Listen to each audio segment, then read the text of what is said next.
한마디로 말해서 문재인 대통령의 아들 문준용 씨의 취업 특혜 의혹을 사실로 만들기 위한 공작, 이 공작의 실체가 드러나면서 국민의당은 벼랑 끝으로 몰리고 있습니다.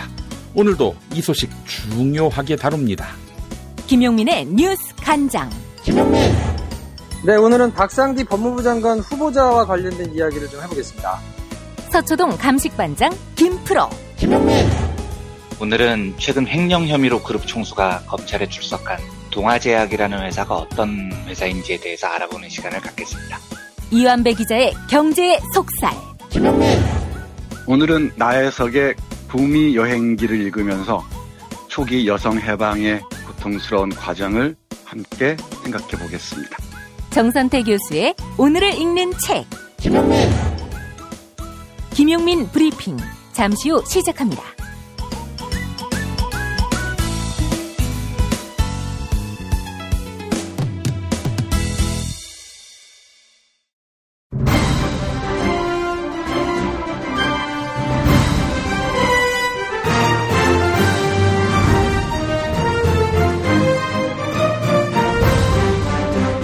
김용민 브리핑.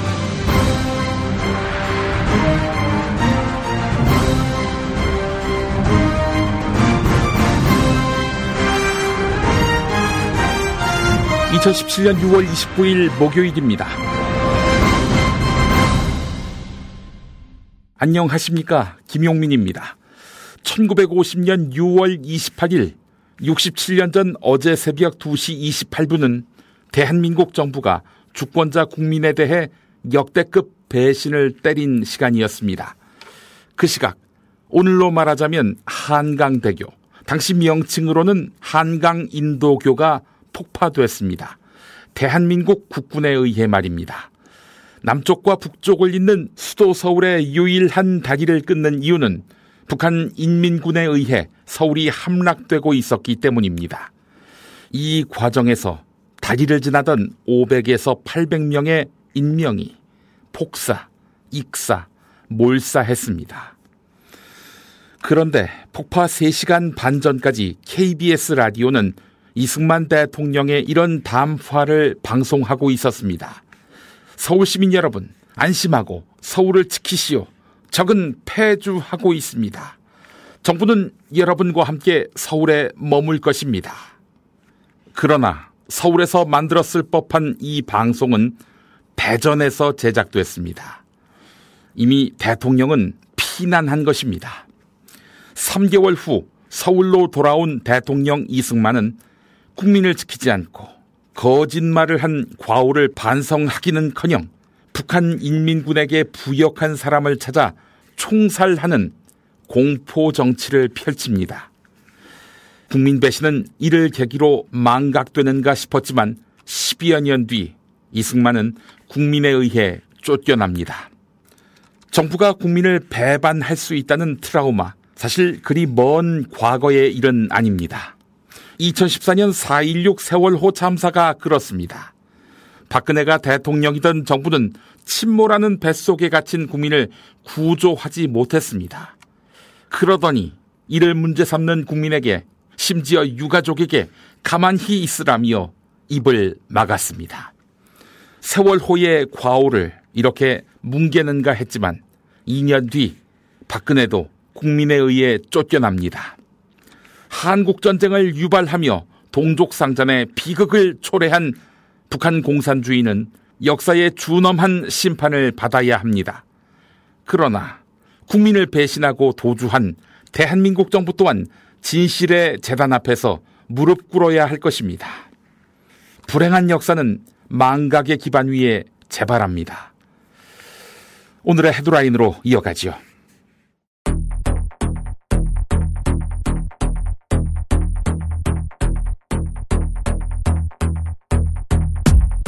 국민의당은 조작된 녹취 파일로 대선 전날까지 총 31건의 관련 논평을 쏟아냈습니다. 이에 대해 국민의당 내부에서도 안철수 전 대표의 책임론이 제기되고 있는데요. 국민의당 김태일 혁신위원장은 SBS 라디오에서 다음과 같이 밝혔습니다. 이제 안철수 전 후보는 책임 있는 얘기와 반응을 하는 것이 맞다고 생각합니다. 후보라고 하는 분은 선거 과정에서 최종적 책임을 지는 분이지 않습니까? 몰랐다고 하면 문제가 없는 것인가에 대한 비판이 만만치 않은 상황입니다. 국민의당 안철수 전 대표는 현재 서울 노원구 자택에 머무르며 밖으로 나오지 않고 있습니다. 집 앞에는 10여 명의 취재진이 대기하고 있는데요. 안철수 전 대표는 오늘 이유미 씨에 대한 구속영장 발부 여부를 보고 입장을 밝힐 것으로 보입니다. 양승태 대법원장이 사법 블랙리스트에 대해서 사실상 조사 종결을 선언했습니다. 사법 블랙리스트가 저장돼 있다는 의혹이 일던 컴퓨터에 대해서도 조사가 이루어지지 않은 상황인데요. 법원의 내홍이 당분간 지속될 전망입니다. 저출산 신기록이 또 깨졌습니다. 올해 4월 출생아 수가 2000년 통계 작성 이래 월간 기준으로 최저치를 기록한 것인데요. 지난 4월 출생아 수는 3만 400명으로 1년 전보다 14% 감소했습니다. 혼인 건수 역시 2만 건으로 1년 전보다 12% 줄었습니다.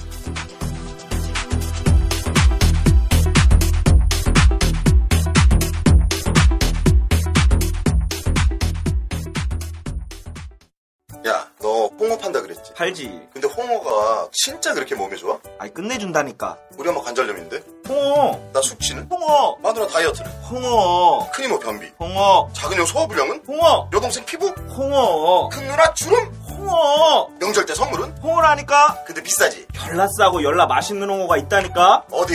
알싸한 홍어. 1599-6456.com 혹은 1599-6456 전화 주문도 가능합니다.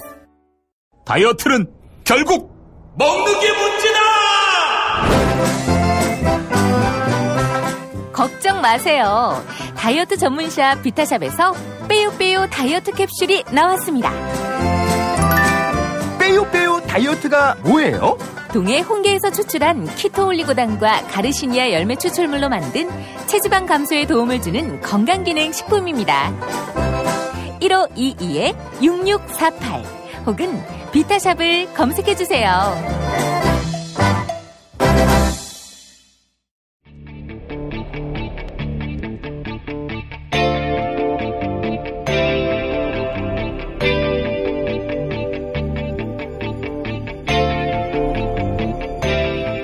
김용민의 뉴스 한장.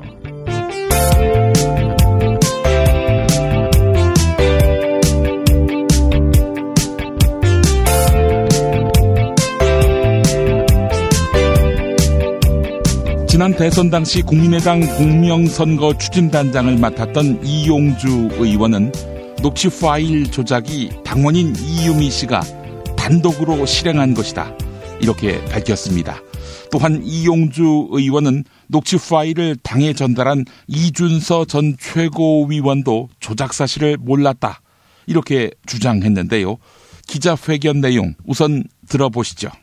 그 당시 이 일에 관여했던 이 사건의 전부의 모든 일을 알고 있던 저로서는 그 결과 이준서 전 비대위원은 당시 조작 사실을 알지 못했고, 발표 이전에도 발표 이후에도 그런 사실을 알지 못했고, 지난 일요일 제가 호출을 해서 소환을 해서 저로부터 질문을 들을 때야 그 내용을 들었습니다. 하지만 이후 여러 가지 논란이 계속되고 있는 마당이고, 어제 오늘까지도 이유미가 이준석의 지시하에 한 것이다라고 말하고 있다는 일부 언론의 오보가 있어서 그를 먼저 바로 잡고자 합니다. 월요일 그리고 어제 화요일 양일간에 걸친 검찰 조사에서는 이유미는 그러한 제보 내용이 조작됐다는 사실을 이준석 최고위원에게 알린 바 없다는 사실을 진술하였고, 제보의 조작 과정에 대해서도 혼자 삼진이라고 진술을 하고 있습니다. 따라서 정확한 출처는 알 수는 없으나 여러 언론에서 현재 이유미가 제보의 조작을 당에 지시하였다든지 하는 내용은 전혀 사실 무근임을 밝혀줍니다. 이유미 씨와 이준서 전 최고위원이 공모했다는 언론 보도와는 상당히 다른 주장이지요. 이유미 씨는 지난 주말 당이 꼬리 자르기를 하고 있다며 억울함을 호소했지요. 국민의당 당원 이유미 씨는 문재인 대통령 아들 준용 씨의 특혜 채용을 증언했다며 파슨스 디자인 스쿨 동료 김모 씨를 지목했는데 정작 김모 씨는 문준용 씨와 일면식도 없고 특혜 의혹을 모른다 이렇게 말했습니다. 그리고 이 김모 씨는 이유미 씨가 운영한 회사 직원이지요. 한편 검찰은 공직선거법상 허위사실 유포 혐의로 이유미 씨에 대해 구속영장을 청구했습니다. 국민의당은 더욱 곤경에 처하게 됐습니다. 동아일보 보도였습니다. 더불어민주당은 이번 사건을 국민의당 대선 공작 게이트로 규정하고 전면전을 선포했지요.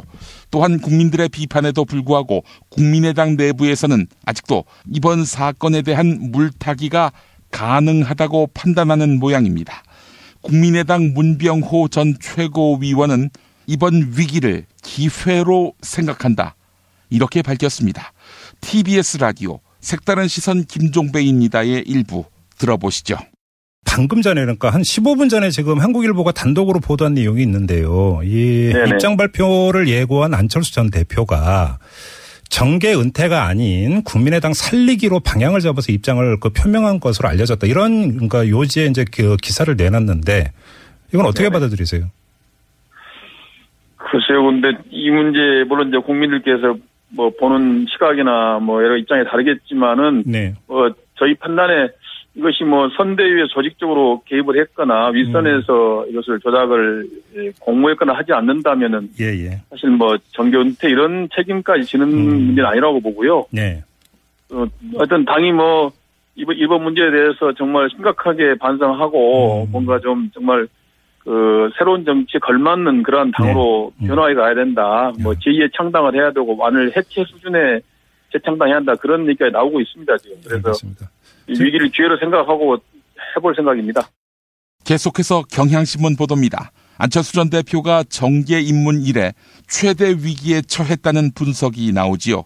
국민의당 김태일 혁신위원장은 언론과의 인터뷰에서 대선 후보는 선거에서 최종적인 책임을 지는 분이다. 자신의 의사를 밝히는 것이 도리라고 말했습니다. 하지만 안철수 전 대표는 사건이 불거진 지 사흘째 침묵을 이어가고 있습니다. 현재로서는 검찰 수사가 마무리된 후 정리된 사실관계를 바탕으로 입장을 내놓을 가능성이 큰데요. 한국일보 보도를 보면 안철수 전 대표는 입장을 밝히더라도 당의 쇄신 요구만 할 생각이라고 합니다. 정계 은퇴 생각조차 하지 않는 분위기라고 하고요. 경향신문이 보도했습니다. 문재인 대통령이 한미 정상회담을 위해 어제 출국했지요. 이번 정상회담에서 한반도 사드 배치에 대한 문제는 의제로 다루지 않을 예정인데요.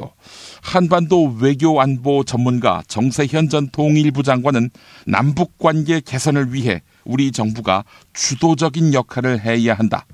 이렇게 밝혔습니다. 아울러 일각의 우려와는 달리 트럼프 대통령을 맞아 문 대통령이 무난하게 회담을 리드할 것이다 라고 관측했습니다. CBS 라디오 시사자키 정관용입니다. 일부 들어보시죠. 한미동맹 강화 그리고 북핵에 대해서는 제재와 대화의 병행이라고 하는 두 큰 원칙에 대해서 한미 정상이 잘 합의하고 올 가능성이 훨씬 높다. 큰 걱정할 필요 없다. 이런 말씀이신 거죠? 그 전에 그렇게 회담 전에 서로 그 장외에서 주고받은 메시지들이 있지 않습니까? 예. 그 종합하면 잘 될 거예요. 그렇다면 돌발적으로 트럼프 대통령이 워낙 예측 불가능한 사람이라 돌발적으로 무슨 뭘 던진다든지 이럴 위험은 없을까요? 아이고, 그거야 예측할 수가 없죠. 예측할 수가 없는데. 그러나, 지금 미국의 국무부나 뭐 이런데 장관, 부장관만 있지 차관보도 지금 임명을 못했습니다. 예. 다시 말해서 그 세부적인 계획을 세울 수 있는 팀이 없어요. 우리보다 외교안보 라인의 라인업이 좀 덜 끝났습니다. 우리도 좀 덜 끝난 대목이 있지만. 네. 그래서 그쪽도 자기네들의 팀이 다 꾸려지지 않았기 때문에. 함부로 하지 않을 거고. 두 번째는 이제 트럼프 대통령의 그 돌발성 이것은 뭐 아무도 예측할 수 없으니까 여기서 제가 뭐라고 말할 수 없죠. 그러나 네. 거기에 대한 대비책도 아마 가지고 있지 않겠나 하는 생각입니다. 예. 그 사드 문제는 일단 의제에서는 없다. 이게 우리 정부의 입장인데 그건 뭐 역시 미국도 합의해 준 거겠죠? 물론이죠. 예. 또 저기 사전 조율 안보실장이 미국 다녀오지 않았어요. 그렇죠. 예. 그다음에 또 뭐 외무장관이 이제 취임한 뒤에 공개적으로는 그런 얘기를 한 것으로 알려지지 않았지만은 뭐 내막적으로 실무 차원에서 뭔가 지금 뭐 얘기가 다 난 됐다고 봅니다. 알겠습니다.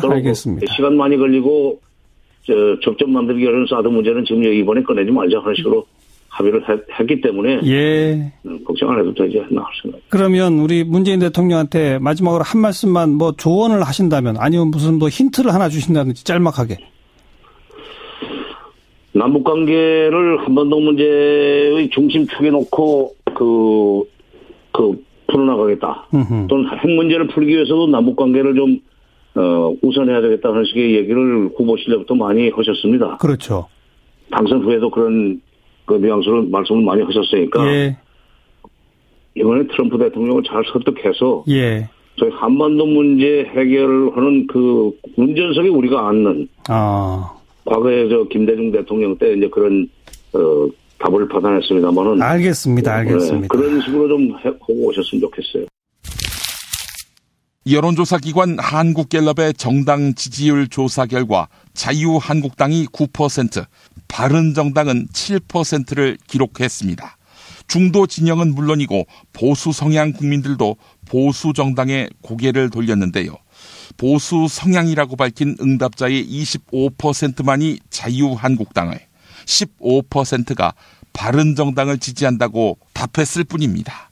보수 정당의 몰락은 영남 지역주의에 안주하며 기득권 유지에만 급급했던 결과로 풀이됩니다. 한국갤럽이 실시한 이번 여론조사는 지난 20일부터 사흘 동안 전국 19살 이상 성인 남녀 1000명을 대상으로 한 것을 토대로 했습니다. 또한 유무선 전화로 조사됐으며 표본 오차는 95% 신뢰 수준의 플러스 마이너스 3%포인트입니다. 세계일보 분석이었습니다.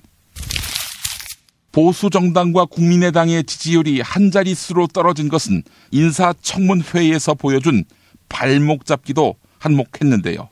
송영무 국방부 장관 후보자에게 제기된 고액 자문료 논란에 대해 더불어민주당 우상호 의원이 조목조목 따져보았습니다. 과거 박근혜 정부의 총리나 장관들에 비교하면 과도한 금액이 아니었다. 이런 취지인데요. 인사청문회에서 있었던 우상호 의원과 법무법인 율촌 관리총괄 김윤태 전무의 일문일답 들어보시겠습니다. 인준되었던 고위직들이 각 법무법인에서 얼마씩 받았는가를 제가 한번 소개를 하겠습니다. 박근혜 정부 검찰총장 하시던 김진태, 이분이 인준됐는데요. 3개월에 1.6억, 법무법인 이내에서 받았습니다. 헌법재판소장 하시던 박한철, 이분은 법무법인 김앤장에서 4개월간 2.45억, 그러니까 2억 4,500만 원이죠. 황교안 국무총리, 이분은 17개월 동안 16억을 받았습니다. 법무법인 태평양입니다. 이명박 정부 국무총리 하신 정홍원, 24개월 동안 10억 받았습니다. 법무법인 로고스. 낙마했지만 박근혜 정부의 국무총리로 지명됐었던 김용준, 이분은 7개월 동안 7억 원 받았습니다. 그러니까 전체적으로 이 법무법인의 자문료라는 액수가 국민 감정을 거스르긴 하지만 송영무 후보자가 다른 사람에 비해서 과도한 수입 이 자문료를 받았다 이렇게 볼 수 있느냐? 저는 오히려 우리 김윤태 증인에게 물어보겠습니다. 송영무 후보자가 받은 자문료의 수준이 일반적으로 이 법무법인들에서 지급하는 자문료의 수준으로 보면 최고액 수준입니까? 그렇지는 않습니다. 그러니까 이 양반들 보면 1개월에 1억 받은 분도 서너 명 있는데 한 달에 3천만 원이면 일반 국민의 감정에서는 상당히 고액이긴 합니다만은 법무법인의 일반적 기준에서 보면 그렇게 높은 수준이 아니다 이렇게 볼 수 있는 것이죠. 그렇습니다. 근데 실제로 한번 좀 물어보겠습니다. 법무법인이 왜 이렇게 고액의 자문료들을 이렇게 고위직들한테 지불을 합니까? 고위직들한테 그렇게 모두 다 그런 금액을 지급하는 것은 아닙니다. 그분이 경력과 전문성을 감안해서 책정을 하고 있습니다. 그러니까 이런 자문하시는 분들은 가령 구체적인 법률, 구체적인 송사 사건에 직접 개입하는 경우도 있고 일반적 자문을 하는 경우도 이렇게 나눠집니까? 그렇습니다. 네. 어제 서울교육청이 자립형 사립고와 외국어고를 근본적으로 폐지해야 한다며 정부에 법 개정을 요청했습니다. 이에 보수 성향의 교원단체인 한국교원단체총연합회와 자사고 학부모들은 반발하고 있는데요. 중앙일보가 전형적인 물타기를 시도하고 있습니다. 합리적인 문제인식에 따른 정책도 진영 논리로만 접근하고 있는 것입니다. 현 정부의 청와대 수석과 장관 등 핵심 인사 15명의 자녀가 자사고와 외고를 나온 것으로 나타났다. 이런 기사가 대표적입니다. 외고와 자사고 폐지에 찬성 입장을 밝혀왔던 조국 민정수석에 따른 한영 외고를 나왔고 또한 이낙연 국무총리의 아들은 명문고인 서울고를, 김상조 공정거래위원장의 아들은 중대 부고를 졸업했다는 것입니다. 새 정부 주요 정책 결정자들의 자녀들이 폐지 대상 학교를 이미 나온 것으로 드러나면서 전형적인 내로남불이라는 비판이 나온다는 것입니다. 보수 언론이 문재인 대통령이 선언한 탈원전 시대에 저항하고 있습니다. 조선일보는 일면에 탈원전 신재생이란 장밋빛 함정이란 기사를 실었고 3면에는 신고리 5,6호기 건설 중단하면 5만 명 일손 놓아야 이런 따위의 기사를 실었습니다. 원전 마피아의 입맛에 맞는 기사와 사설을 배치한 것인데요. 조선일보 기사 일부 보겠습니다. 문재인 대통령이 신고리 원전 5,6호기의 공사를 일단 중단하고 계속 건설 여부를 놓고 공론화 과정을 거치겠다고 밝혔다. 신고리 5,6호기 건설을 중도 포기할 경우 이미 집행된 공사비 1조 6천억과 기업들에 대한 보상비 1조를 합쳐 2조 6천억의 손실이 예상된다. 네, 이런 내용입니다. 자, 이런 가운데 문재인 정부의 탈핵 정책에 대한 비판에 대해 청와대 고위 관계자가 나서 저희가 의심된다 이렇게 밝혔습니다. 정부가 수서고속철도 SRT의 운영사인 SR을 코레일에 통합하는 작업에 곧 착수합니다. 국토교통부 관계자는 출범한 지 6개월 된 SR과 코레일의 분리 운영 성과를 평가할 계획이라고 밝혔습니다. 그동안 코레일과 철도노조 등은 분리 운영이 가짜 경쟁이며 철도 민영화의 수순이라며 줄곧 통합을 요구해왔지요. 또한 지난 5월 당시 문재인 후보는 철도노조와 경쟁이란 이름 아래 진행된 철도 민영화 정책을 반대한다. 이런 내용의 협약을 맺었습니다. 김현미 국토교통부 장관 역시 야당 의원 시절 공개적으로 SR 출범을 반대한 바 있습니다. 중앙일보 보도였습니다.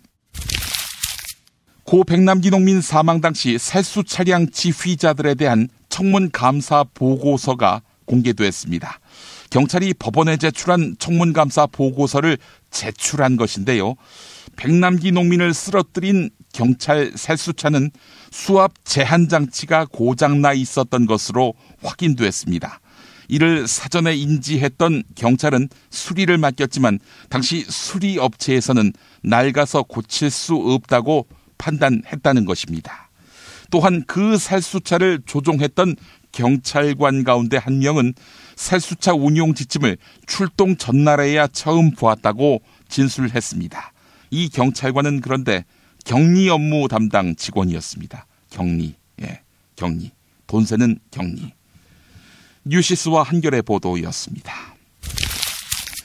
고용노동부가 노동 3권을 보장하기 위한 부당노동행위 근절 방안을 발표했습니다. 부당노동행위는 노동기본권인 노조 활동을 방해하는 것으로 노조법 위반 사항입니다. 이에 따라 전국 47개 지방노동청은 7월 한 달 동안 부당노동 행위가 의심되는 150개 사업장을 집중 감독합니다. 또한 부당노동 행위 의심 사업장에는 상시 기획수사를 진행합니다. 노조할 권리는 민주노총이 총파업에서 내세우는 내용 가운데 하나인데요. 향후 제도적 지원 아래 노조 활동에 힘이 실릴 전망입니다. 한국일보가 보도했습니다. 국가인권위원회가 정부를 상대로 양심적 병역 거부자 문제 해결을 위한 대체 복무제도 도입을 권고했습니다. 문재인 대통령은 취임 후 정부 부처에 인권위 권고를 적극 수용하라고 밝혔지요. 또한 대체 복무 제도는 문재인 대통령의 공약이었다는 점을 고려할 때 권고가 받아들여질 가능성이 높다는 관측이 나옵니다. 인권위는 제도 도입 요건으로 현역의 1.5배 수준의 복무 기간 그리고 단체 합숙 등을 제시했습니다. 한국일보 보도였습니다. 전라북도 부안여고 졸업생과 재학생들이 트위터와 페이스북에 부안여고를 도와주세요라는 계정을 개설했습니다. 이들은 교사로부터 성추행과 폭행 등 피해를 입은 여학생들이 최소 1000여 명이 넘는다고 주장했습니다. 또한 사립학교이므로 오래 근무한 교사가 많아 관련 피해는 좋기 10년은 더 됐다고 밝혔습니다. 피해자들은 언론과 여론의 주목이 없으면 학교 측은 또다시 이번 사안을 무마하려 할 것이라며 거듭 호소하고 있습니다. 한편 피해 학생들은 이전에 경찰에 신고했다고 밝혔지만 경찰은 정확히 파악되지 않는다. 이렇게 밝혔습니다. 오마이뉴스 보도였습니다.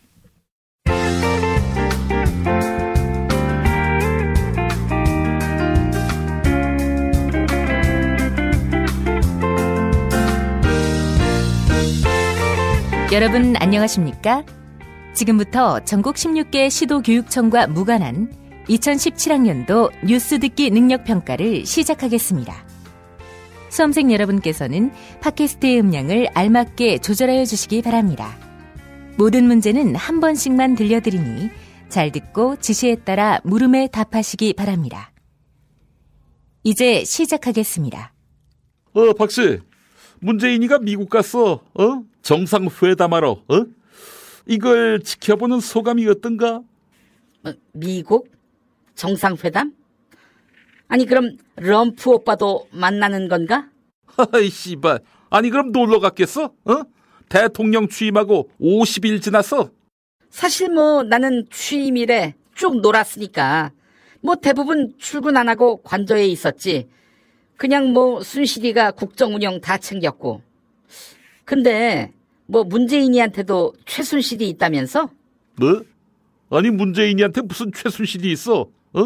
주변에 삼철인가 하는 최측근들도 다 떠났는데. 삼철? 누구?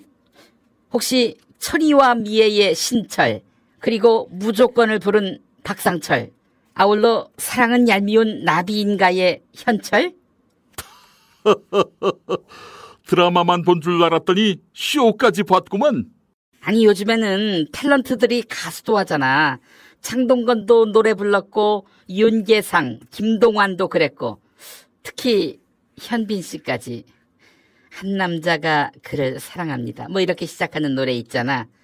그리고 보검이, 박보검이도 원래 꿈은 가수였대. 오지랖도 넓구만. 나이트클럽 연예부장이나 하면서 쇼 큐시트나 짜지. 왜 그 대통령을 해가지고 5천만을 피곤하게 아!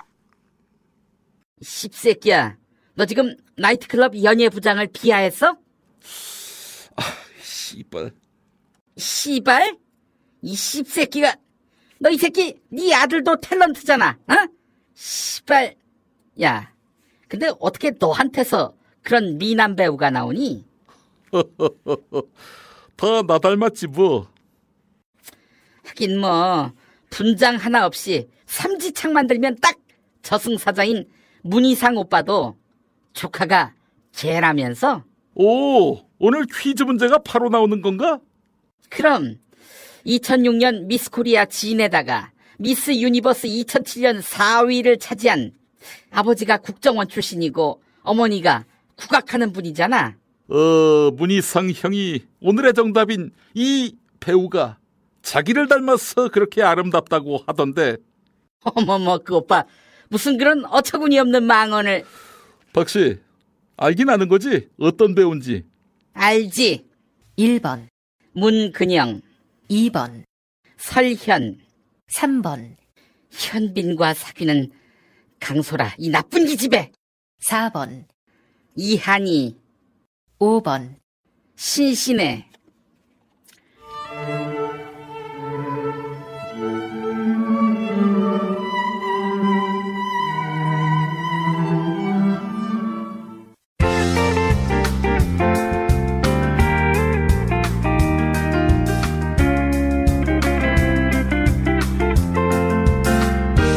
수고하셨습니다. 이상으로 전국 16개 시도교육청과 무관한 2017학년도 뉴스 듣기 능력평가를 모두 마치겠습니다. 수험생 여러분은 이메일 주소와 정답, 사연을 적어 팟빵 게시판에 올려주시기 바랍니다. 당첨자는 2부 마지막 순서에서 발표하겠습니다. 뉴스 듣기 능력평가를 마칩니다.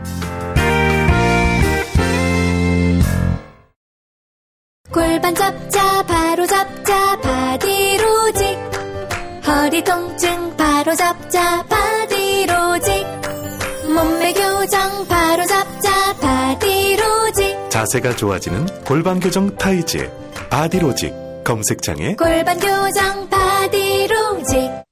삐딱한 남성 골반 허리에도 역시 바디로직입니다. 바디로직의 효과를 못 느끼셨다면 100% 환불해드립니다. 자세한 환불 조건은 홈페이지를 참조하세요. 유산균은 똥만 잘 싸게 해주는 게 아니야. 면역력을 높여준다고. 그런데 아무 유산균이나 사 먹으면 되겠어. KOA팜의 시크릿 프로바이오틱스를 먹어봐. 시크릿 프로바이오틱스?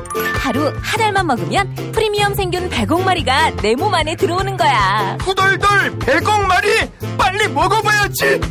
네이버에서 KOA팜을 검색하시거나 EJ몰에서 찾아주세요. 문의 전화는 010-5220-7924.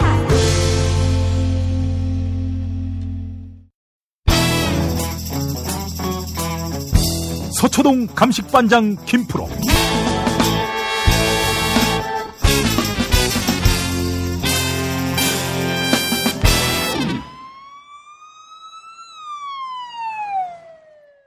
자, 김프로 나와 계시죠?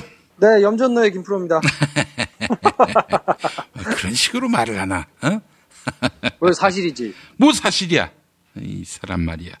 자, 국민의당 사태가 이건 뭐 정말 드라마를 보는 듯한 빠른 전개 과정이 이어지고 있는데, 자, 이런 가운데 우리가 간과할 수 없는 그런 인사가 있습니다. 바로 박상기 법무부 장관 후보자 내정인데, 검찰이 이 박상기 후보자를 어떻게 볼 것인가, 이게 또 관심사입니다. 그래서 오늘 이 이야기를 해봤으면 좋겠는데, 우리 김프로는 박상기 후보자 알고 있었습니까? 저는 이제 솔직히 말씀드리면 잘 몰랐어요. 고시 출신도 아니신데다가 예. 경실련에서만 활동을 이렇게 하셨는데, 그리고 이제 참여정부, 국민의정부 이럴 때 이제 사법제도 뭐 개혁과 관련해가지고 이렇게 참여도 하시고 하셨더라고요. 근데 사실 제가 이렇게 학계에 계신 분들을 이렇게 많이 만날 수 있는 기회는 사실 없었기 때문에, 저는 뭐 이렇게 잘 알고 있거나 익히 들어서 뭐 이렇게 아는 부분은 저는 솔직히 아니었는데, 예. 검찰 내부나 다른 것도 사실 분위기가 그렇게 크게 다르지는 않은 것 같아요. 자, 일단 고시 출신이 아니고 네. 검찰에 때가 묻지 않은 후보자이기 때문에 검찰개혁의 적임자다라고 말할 수도 있겠지만은, 또 그렇게 검찰에 대한 제대로 된 이해가 없다면은 이러다가 먹히는 거 아닌가 하는 그런 염려를 갖는 분들도 있던데, 어떻게 보세요? 그래도 지금 상황에서는 가장 뭐 적임자에 해당한다라고 보고요. 왜냐하면 문재인 정부가 가장 중요하게 내걸고 있는 것 중에 하나가 검찰개혁이기도 하지만, 예. 법무부의 탈검찰화이기도 하거든요. 그러니까 법무부의 탈검찰화와 관련해서 왜 탈검찰화 돼야 하는지, 그리고 법무부는 사실 검찰의 상급기관 아닙니까? 그런데 뭐 검찰에 예속됐다는 식으로 얘기하는 건 또 무슨 맥락이고, 이거 잘 모르는 분들 위해서 탈검찰화가 무슨 의미인지 좀 설명해 주시죠. 법무부라는 조직을 크게 잘라보면 한 4가지 정도로 구분해서 볼 수 있는데요. 예. 첫 번째는 정부의 법무를 대리하는 역할인 거예요. 그러니까 대한민국 행정부의 법적인 역할과 관련된 거를 담당해가지고 뭐 법을 만들거나 아니면 뭐 새로 법을 제정해야 되거나 개정해야 되거나 뭐 여러 가지 이런 것들을 이제 하는 업무가 한 축으로 있고요. 한 축은 이제 검찰 조직을 담당하는 검찰국이 있고요. 예. 또 한쪽은 이제 출입국 관리소라고 해가지고 외국인들이 한국에 들어오고 뭐 이게 다 이제 법과 관련된 거니까. 예. 그쪽을 담당하는 부서가 있고 또 하나는 이제 크게 보면 교정시설. 교정시설이라면 뭐 교도소, 구치소를 말하는 거죠? 그렇죠. 예. 구치소, 교도소 이제 뭐 이런 이제 교정시설들을 관리하는 곳이 있고 그리고 이제 세세하게 무슨 뭐 인권을 관리하거나 뭐 범죄 예방을 담당하거나 뭐 이런 부서들이 있거든요. 예. 근데 굉장히 아이러니하게도 교정시설을 담당하는 교정본부장 말고는 나머지 주요 크게 봐가지고 제가 지금 말씀드린 이런 큰 국들의 장들이요. 다 검사들이에요. 그러니까 전부 다 검사들이 파견을 받아가지고 한 자리씩 차지하고 있단 말이에요. 그 얘긴즉슨 이 사람들이 검찰에서 파견을 왔다가 다시 검찰로 돌아가거든요. 그렇기 때문에 모든 정책적인 뭐 우선순위라든지 정책을 만들어가지고 집행하는 거라든지 이런 것들이 검찰 조직을 위주로 돌아갈 수밖에 없고 예. 검찰이 필요로 하는 것을 다 이렇게 주고받고 하면서 법무부 전체가 뭔가 검찰의 요직에 있는 사람들의 주요한 인사 부처도 되고 뭐 이런 것들이 된단 말이에요. 그러니까 그것들이 검찰국에만 검사가 갈 수 있게 되면 법무행정이라든지 뭐 교정이라든지 출입국 관리라든지 여러 가지 분야가 지금보다는 훨씬 견제와 감시와 균형이 맞을 수 있는 가능성이 높아지는 거죠. 아, 그러니까 한마디로 얘기해서 이제 뭐 검찰한테 법무부가 그동안 먹혀왔다 이런 얘기가 되겠네요. 그렇죠. 아무래도 힘이 센 조직이 검찰 조직이기 때문에 아래 사람들을 통치할 수 있는 가장 좋은 도구가 예산하고 인사거든요. 예. 근데 인사권이 그 검사들이 갈 수 있는 주요 보직들이 법무부 안에 굉장히 많은 거예요. 그러면 말을 잘 들으면 챙겨서 거길 보내주는 거죠. 근데 만약에 그 자리들이 싹 없어지고 그냥 검찰국, 검찰과 이런 것들만 만약에 남아있다고 한다면 인사로 뭔가를 챙겨줄 수 있는 부분이 굉장히 줄어들기 때문에 사람들이 정치권만 바라보고 뭔가 라인을 서가지고 이렇게 자기의 인사상 이익을 위해 가지고 뭔가 수사를 왔다 갔다 하고 이럴 가능성이 조금 줄어드는 면이 있기 때문에 예. 검찰 개혁에 앞서서 법무부의 문민화가 굉장히 중요하거든요. 근데 그거를 담당하려면 검찰 출신의 사람이 오면 아무래도 인지상정이라고 자기가 그렇게 옛날부터 있었던 전통적인 것들을 다 없애는 첫 자리의 사람이 되는 건 좀 부담스러울 수 있지 않습니까? 예. 그러니까 이렇게 그냥 율사 출신이 아닌 학자 출신이거나 뭐 전혀 검찰과 그 채무 관계가 없는 사람이 오게 되면 법무부의 문민화를 이루는 게 훨씬 더 수월해지고요. 법무부의 문민화가 이루어진다는 얘기는 그 다음 단계로 검찰 개혁에 손을 댈 수 있는 가능성이 커진다는 얘기인데 예. 그것조차도 검찰에 전혀 관계가 없는 사람이 들어오게 되면 법과 원칙에 따라 가지고 필요한 역할들을 할 수 있도록 디자인을 할 수 있는 거라서 이 부분에 있어서는 안경환 후보자에 이어서 새로 들어온 사람이 검찰 출신이 아니라는 것 자체가 그 문재인 정부가 검찰 개혁 또 법무부의 이 문민화에 얼마나 큰 의지를 가지고 있는가를 보여주는 것이고요. 그리고 역으로 얘기하면 그것이 굉장히 중요하기 때문에 청문회에서 다시 한번 문제가 되거나 낙마가 하면 안 되거든요. 예. 근데 오히려 이제 변호사 출신이거나 뭐 이런 분들은 정치인 출신이거나 변호사 출신이거나 이런 사람들은 뭔가 문제가 될 여지가 좀 많아지죠. 왜냐하면 소위 얘기하는 친노, 친문 뭐 이렇게 분류되는 사람들의 정치인들이 와서 뭔가 검찰개혁의 드라이브를 걸면 야 이거 봐라 지금 뭐 칼바람 분다, 칼춤 춘다 지금 뭐 자기들의 정치보복을 위해 가지고 하는 거 아니냐라면서 물타기를 하거나 뭔가 호도할 위험이 있거든요. 그래서 조국 민정수석이 정치권과 특히 뭐 친노, 친문으로 분류될 수 있는 이런 사람들은 가급적이면 자리에 앉히지 않는 것이 좋겠다라는 원칙을 세웠던 것 같고 또 한편으로는 변호사 출신들은 아무래도 뭐 여러 가지 이제 송사를 담당하고 하기 때문에 금전 문제에서 조금이라도 문제가 있거나 뭐 세금 문제에서 문제가 있을 가능성이 좀 있거든요. 그렇기 때문에 민변 출신의 누군가를 앉힌다거나 아니면 변호사 출신의 누군가를 앉혔는데 세금 관련된 부분에서 뭔가가 이렇게 문제가 되거나 청문회 과정에서 또 와가지고 좀 문제가 되면 그럼 이거 봐라. 인사검증도 못하고 또 뭔가 말만 하고 뒤로는 자기들도 똑같이 부패한 세력이다. 이렇게 포장이 될 우려가 있기 때문에 예. 그런 우려가 제일 적은 사람을 고르다 보니 시민단체에서 활동했거나 아니면 학계에 있었거나 이런 분들인데 지금 박상기 후보자 같은 경우에는 이제 그 양쪽에 다 해당하는 사람이어서 그리고 본인이 사법개혁과 관련돼 가지고 활동한 이력도 있고 하기 때문에 검찰개혁과 법무부 개혁의 적임자가 아니겠느냐, 청문회를 또 가장 무난히 통과할 수 있는 사람이 아니겠는가, 뭐 이런 기준에 따라서 아마 자리에 앉힌 거라고 판단할 수 있을 것 같아요. 자, 우리의 최대 관심사지요. 검찰은 이 박상기 후보자를 어떻게 받아들이고 있습니까? 모든 검사들이 다 아는 분은 아니기 때문에 일부 사람들의 이제 얘기를 좀 들어보면 이게 뭐 일반화해서 얘기할 수 있는 것인지는 잘 모르겠습니다만 뭐를 피하려다가 지금 뭐를 만났다 뭐 약간 이런 느낌이에요. 그렇습니까? 네, 왜냐하면 그 안경환 법무부 장관 후보자 같은 경우에는 실제로 이제 그 법무부 내부에서 준비하는 사람들 얘기를 좀 들어보니까 뭐 상대적으로 나쁘지 않다 이렇게 판단을 조금 했던 것 같아요. 아는 사람들을 통해서. 왜냐하면 이분이 약간 문인, 그러니까 이 뭐 글 쓰시는 분들 같은 그런 느낌이 약간 있잖아요. 안경환 후보자가. 그렇죠. 예. 그래서 뭐 책을 쓰셨거나 이런 거에 이제 야 이게 문학가 스타일인데 뭐 이렇게 얘기가 들을 만큼 뭔가 거기서든지 논란이 좀 있고 하지 않았습니까? 예. 그러니까 내부적으로 판단하기에는 이분은 그냥 의전 좀 잘해드리고 뭔가 이렇게 좀 해드리면 나름의 낭만이나 뭐 이런 게 있는 분이라서 오히려 컨트롤하기는 쉬울 수도 있다 이런 판단을 하고 있던 사람들도 있더라고요. 예. 근데 오히려 이제 그거와는 달리 지금 이제 새로운 박상기 후보자 같은 경우에는 내부 분위기를 조금 더 살펴봐야 되기는 할 텐데 그런 분위기는 아닌 것 같아요. 그래서 확실히 이거 그냥 개혁의 대상이 명확하게 될 테니까 마음의 준비를 단단히 하고 있어야 되겠다라는 지금 생각을 하고 있는 것 같고요. 그런 여지가 많이 줄어들었다 이렇게는 판단할 수 있을 것 같아요. 마음을 단단히 먹어야 한다는 거는 개혁의 칼날을 휘두르면 그냥 맞는 수밖에 없다. 죽는 수밖에 없다. 이건 또 아닐 거 아니에요. 근데 많은 상식적인 검사들은 그렇게 생각하는 사람들이 많고요. 그동안 우리가 많이 누렸으니까. 그리고 뭔가 문제가 있으니까 이번 기회에 뭐 정리되는 것도 필요하다라고 얘기하는 사람들도 꽤 있거든요. 근데 이제 물론 그렇지 않은 분들도 있죠. 야, 우리가 뭘 그렇게 잘못했길래 우리만 가지고 뭐라 그래? 라고 얘기하는 사람들도 있고 또 뭐 일부에서는 뭐 최강욱 변호사가 얘기했던 것처럼 입에 담기 힘든 말들을 하면서 뭐 두고 봐라 막 이를 갈고 있는 사람도 있다고 하는데 그거야 이제 뭐 각자의 글에서 따라서 이제 하는 거니까.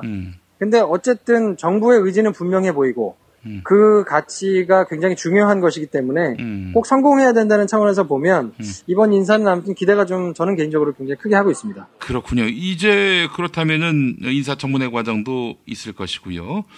그렇게 해서 이제 임명이 되면은 그 다음에 검찰총장을 선임하게 되는 겁니까? 아무래도 그렇겠죠. 검찰총장이 당장 급하지는 않기 때문에 왜냐면 지금 뭐 박차를 가해가지고 수사를 막 하거나 뭐 이런 부분은 지금 아니란 말이에요. 왜냐면 예전 같으면 중수부가 있어서 검찰총장이 직접적으로 뭔가 수사를 지휘하는 그런 중수부가 있었지만 지금은 그것도 없단 말이에요. 그러니까 전체 컨트롤 타워는 지금 대검 차장이 쥐고 있고 특수수사나 이런 것들 최순실 게이트를 공소유지를 제대로 하는 거는 뭐 윤석열 지검장이라는 사람이 있기 때문에 그 부분은 뭐 섣불리 아니면 뭐 서둘러가지고 검찰총장을 먼저 앉혀놓는 것보다는 나머지 것이 다 진용이 갖춰지고 난 다음에 차근차근 해도 될 것이기 때문에 그거는 제가 보기에는 가장 마지막 단계나 뭐 이럴 때 되지 않을까 싶습니다. 예, 한 50여 일을 허비했는데 신속하게 검찰개혁의 진용이 갖춰질 수 있기를 바라는 마음을 가져보면서 자, 김프로 내일 뵙도록 하겠습니다. 네, 내일 뵙겠습니다. 진실은 반드시 밝혀진다고. 무엇이 진실입니까? 대통령이라고 하는 지위를 진실을 밝히지 않는 데에 역이용해서. 김보영 아나운서가 함께합니다. 아프니까 팩트다. 안녕하세요. 아프니까 팩트다. 김보영입니다. 한미 정상회담을 위해 문재인 대통령이 미국을 방문했습니다. 미국 측은 가장 높은 수준의 의전인 국빈 방문에 준하는 예우를 할 것으로 전해졌는데요. 정의용 청와대 국가안보실장의 설명 들어보시죠. 트럼프 대통령 네 분의 초청으로 김정숙 여사와 함께 백악관을 방문해서 상견례를 겨난 정상대회 간의 첫 만남을 갖고 이어서 백악관에서 환영 만찬을 갖게 됩니다. 그런데 일각에서는 이번 문재인 대통령의 방미는 국빈 자격으로 이루어지며 따라서 모든 비용을 미국이 부담한다는 주장이 있습니다. 한편 박근혜는 국빈이 아니어서 모든 비용을 세금으로 부담했다는 이야기가 있는데요. 이런 주장은 일부 사실과 다른 내용이 포함되어 있습니다. 먼저 청와대는 이번 문재인 대통령의 방미가 공식 실무 방문 형식이라고 밝혔습니다. 국빈 방문보다는 의전 단계가 낮은 것인데요. 따라서 비용은 방문국인 우리 정부가 부담합니다. 다만 박근혜의 첫 방미 의전은 문재인 대통령의 공식 실무 방문보다 한 단계 낮은 실무 방문이었습니다. 첫 미국 방문부터 공식 실무 방문 의전을 받는 것은 극히 이례적이라는 평가입니다. 문재인 대통령에 대한 미국 측의 파격적인 예우는 이번 한미 정상회담을 조율하는 과정에서도 드러났는데요. 미국 정부는 문재인 대통령을 최고로 모시겠다고 우리 측에 수차례 강조했습니다. 이에 따라 문재인 대통령은 국빈 전용 숙소인 영빈관 블레어 하우스에서 3박 4일 동안 머물 예정인데요. 우리나라 역대 대통령의 첫 방미 때 영빈관에서 3박 이상을 한 경우는 문재인 대통령이 처음입니다. 도널드 트럼프 미국 대통령이 외국 정상부부에게 백악관 공식 환영 만찬 일정을 잡은 것 또한 문재인 대통령과 김정숙 여사 부부가 처음인데요. 박근혜 정부에서는 오찬 회동만 이뤄줬었죠. 미국 의회 역시 문재인 대통령의 상하원 합동연설 성사를 거듭 요청하는 상황입니다. 미국 측의 파격적인 예우가 한미 정상회담에서의 좋은 결과로 이어질 수 있을지 지켜봐야겠습니다. 지금까지 아프니까 팩터였습니다. 유저와 유저 사이 소통 랭커와 일반 유저 소통 초보와 게임 사이의 소통 마당을 깔았다네. 그래도 반지 업데이트 반지 유저와 유저 사이 소통 랭커와 일반 유저 소통 초보와 게임 사이의 소통 마당을 깔았다네. 그래도 반지 업데이트 반지 그거 알아? 박대리가 군뱅이를 먹는다며? 홍보팀 오과장도 군뱅이를 먹는다는데? 우리 회사 유명 애주가는 다 먹네? 군뱅이를 먹는 게 아닙니다. 술친굼을 먹는 겁니다. 한의사가 인정하는 간에 좋은 국산 군뱅이, 거기에 헛개, 강황, 울금까지 애주가들의 핫 아이템이 모두 들어갔습니다. 후기가 좋은 이유가 있습니다. 술친굼! 네이버에 술친굼을 검색하세요. 친구 술친굼.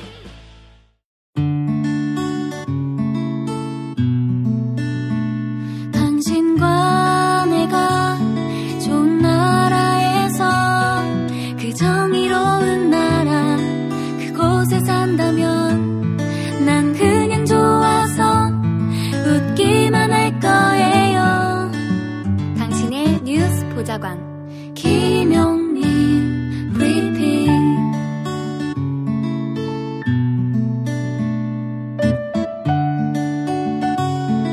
대한민국 뉴스 브리핑의 선두주자 김용민 브리핑. 계속해서 김보영 아나운서가 오늘의 날씨를 전해드립니다. 날씨를 전해드리겠습니다. 오늘부터 장마전선이 본격적으로 북상합니다. 장맛비는 제주도를 시작으로 밤에는 전남과 경남 남해안으로 확대되겠습니다.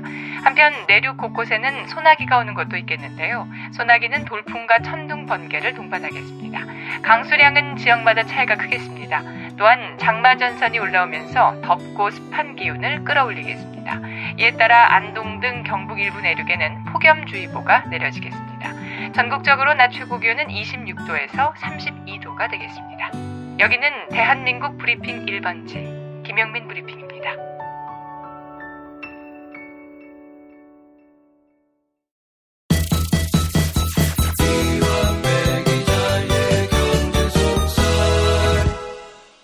민중의 소리 이완배 기자 만나겠습니다. 이완배 기자님. 네, 안녕하십니까. 예. 자, 오늘 어떤 얘기 해볼까요? 예, 오늘은 며칠 동안 좀 심각한 이야기를 했으니까 좀 편하게 들으실 수 있는 동아제약이라는 회사 이야기를 하나 들려드릴까 합니다. 동아제약이 있고 동화약품이 있는데 네. 서로 다른 회사지요? 네, 동아약품은 부채표 활명수 뭐 이런 거 만드는 회사죠. 예. 네. 근데 동아제약은 네. 다른 회사. 굉장히 큰 회사입니다. 동아제약은 그 회사에 비교할 수 없을 정도로 큰 회사고요. 우리가 알고 있는 제품들이 많습니다. 바카스, 그다음에 포카리 스웨트, 예, 뭐 이런 것들이 걸려 있는 회사입니다. 근데 오늘 갑자기 이 동아제약을 고른 이유는 이틀 전이죠. 27일에 동아제약을 지금 이끌고 있는 지주회사가 동아소시오홀딩스라는 곳인데요. 그냥 쉽게 동아제약이라고 보면 됩니다. 근데 이 동아제약의 오너가 강정석이라는 사람입니다. 회장인데요. 이 사람이 부산지검 동부지청에 소환이 됐습니다. 그런데 강정석이라는 사람은 굉장히 생소하실 것 같아요. 예. 그런데 오히려 이 사람 이름은 많이 들어보셨을 것 같습니다. 강정석의 아버지가 옛날에 전경련 회장을 했었던 강신호라는 사람이에요. 예, 네. 예. 근데 이제 강신호 회장은 뭐 여담입니다만 1927년생이에요. 그러니까 올해 90이죠. 네. 제가 동아일보를 다닐 때 현대그룹 정주영 회장이 2001년에 세상을 떠났거든요. 예. 근데 이때 각신문사들이 난리가 났어요. 밤에 세상을 떠났는데 보통 정주영 같은 재계 건물이 그 세상을 떠나면 사망 시간이 오전, 오후 이러면 이제 기사 준비하기가 쉬운데 예. 밤 늦으면 이 기사를 크게 여러 면을 털어서 써야 되는데 이게 쉽지가 않거든요. 갑자기 일이 벌어지니까요. 그래서 그 준비성이 있는 언론사들은 이런 그 사회적으로 중요한 인사들이 나이가 들면 갑자기 세상을 떠날 걸 대비해서 기사를 미리 준비해 놓는 경우가 많아요. 예, 그건 뭐 방송사도 마찬가지고. 그렇죠. 네. 제가 있었던 그 CTS 기독교 TV 같은 경우에는 한경직 목사가 이제 소천할 경우를 대비해서 만들었는데 그거를 썼는지 안 썼는지 모르겠지만 그 추모 특집 프로그램을 만들고 10년 뒤에 돌아가셨어요. 그러니까요. 그런 경우가 많죠. 예, 네. 예. 타이밍이 잘 안 맞을 때가 많습니다. 그런데 저는 그때 동아일보 경제부에 있었는데 동아일보가 준비가 안 돼 있었던 겁니다. 정주영 회장 사망에 대해서요. 그래서 다음날 신문을 딱 펴보니까 조선이나 중앙에 비해서 뭐 양과 질에서 너무 밀린 거죠. 기사가요. 네, 이제 편집국 회의에서 경제부장이 박살이 났습니다. 예.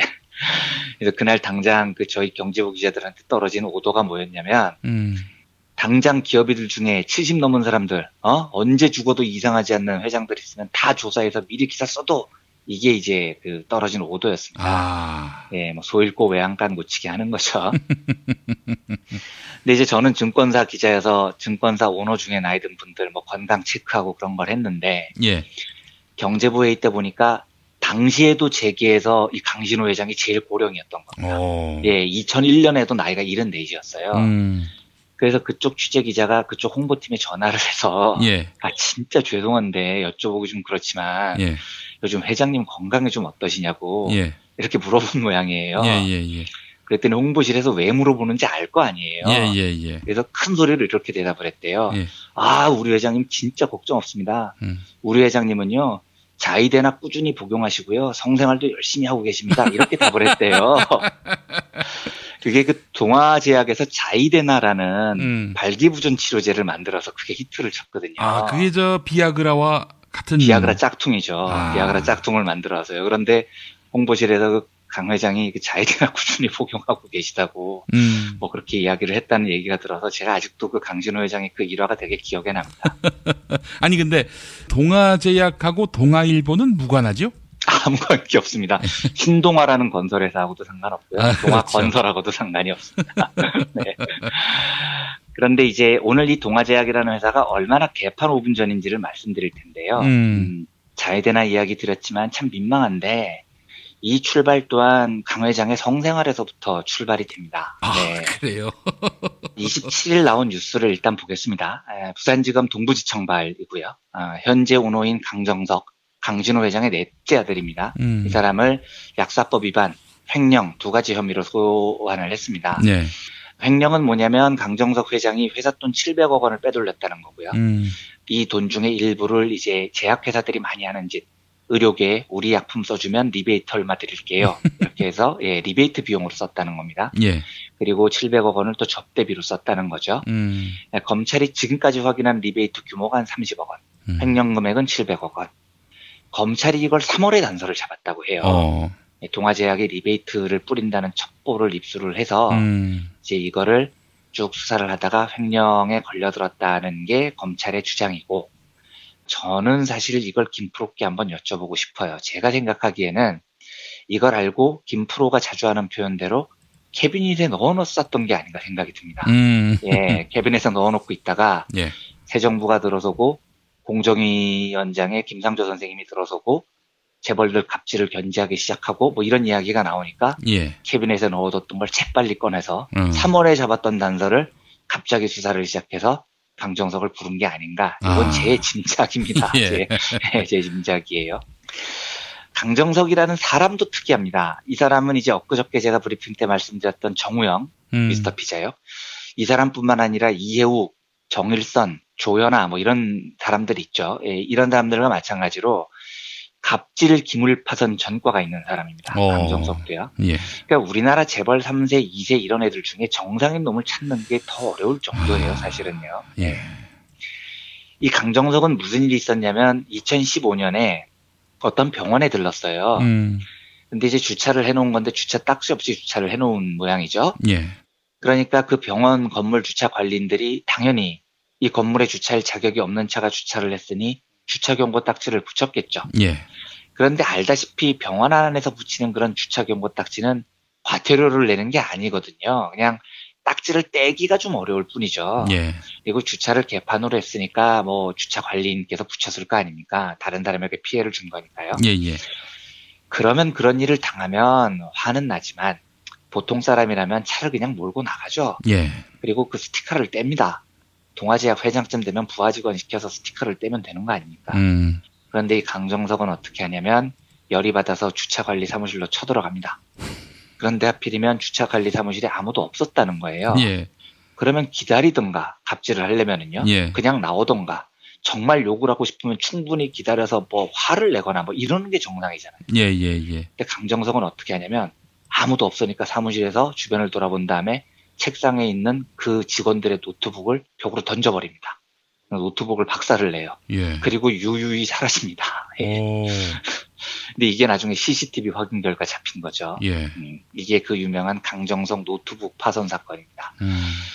그때 이 사건이 되게 네티즌들 사이에서 화제가 됐던 건 동아제약그룹 홈페이지에 들어가 보면 동아의 인재상이라는 대목이 나와요. 그 인재상이 봉사하는 동아인, 협력하는 동아인 네. 이렇게 돼 있고 강정석 회장 얼굴이 거기에 나와요. 그래서 뭐 하는 거냐. 이런 인재상을 가진 기업 회장이 주차관리 사무실에서 노트북이나 집어던지고 뭐 이런 이제 얘기가 많았죠. 그러니까 이게 왜 그러냐면 제가 보기에 이런 사람들은 분노 조절 장애가 있는 겁니다. 예. 화를 내려고 갔는데 아무도 없으니까 기다리지도 못해요. 그러니까 눈에 보이는 거 값비싼 거 그냥 집어던지고 분노가 조절이 안 되는 겁니다. 아니 근데 뭐 재산도 있는 데다 남부러울 것이 없는 환경인데 분노 조절을 왜 못해요? 제 말이요. 그러니까 이상한 거죠. 오히려 진짜 우리 같은 사람들이 보면 한없이 느긋하고 행복하게 살 수 있는 재난을 가진 사람들이 다 이렇게 정신병 치료를 요하는 수준으로 지금 살고 있는 겁니다. 예. 아무튼 이 강정석이 검찰 수사에 올라와 있다는 거고요. 이 사람이 이제 회장직에 오른 사연도 웃깁니다. 사남이라고 제가 말씀을 드렸죠. 강신호 회장의 네 번째 아들인데 제가 과거에 그 롯데그룹 신격호 회장 이야기를 소개를 하면서 기사에 보면 신격호의 셋째 부인 뭐 이런 표현이 언론에 나오는 걸 굉장히 불편하게 생각한다고 말씀을 드린 적이 있었어요. 아무리 남녀관계가 사생활이어도요.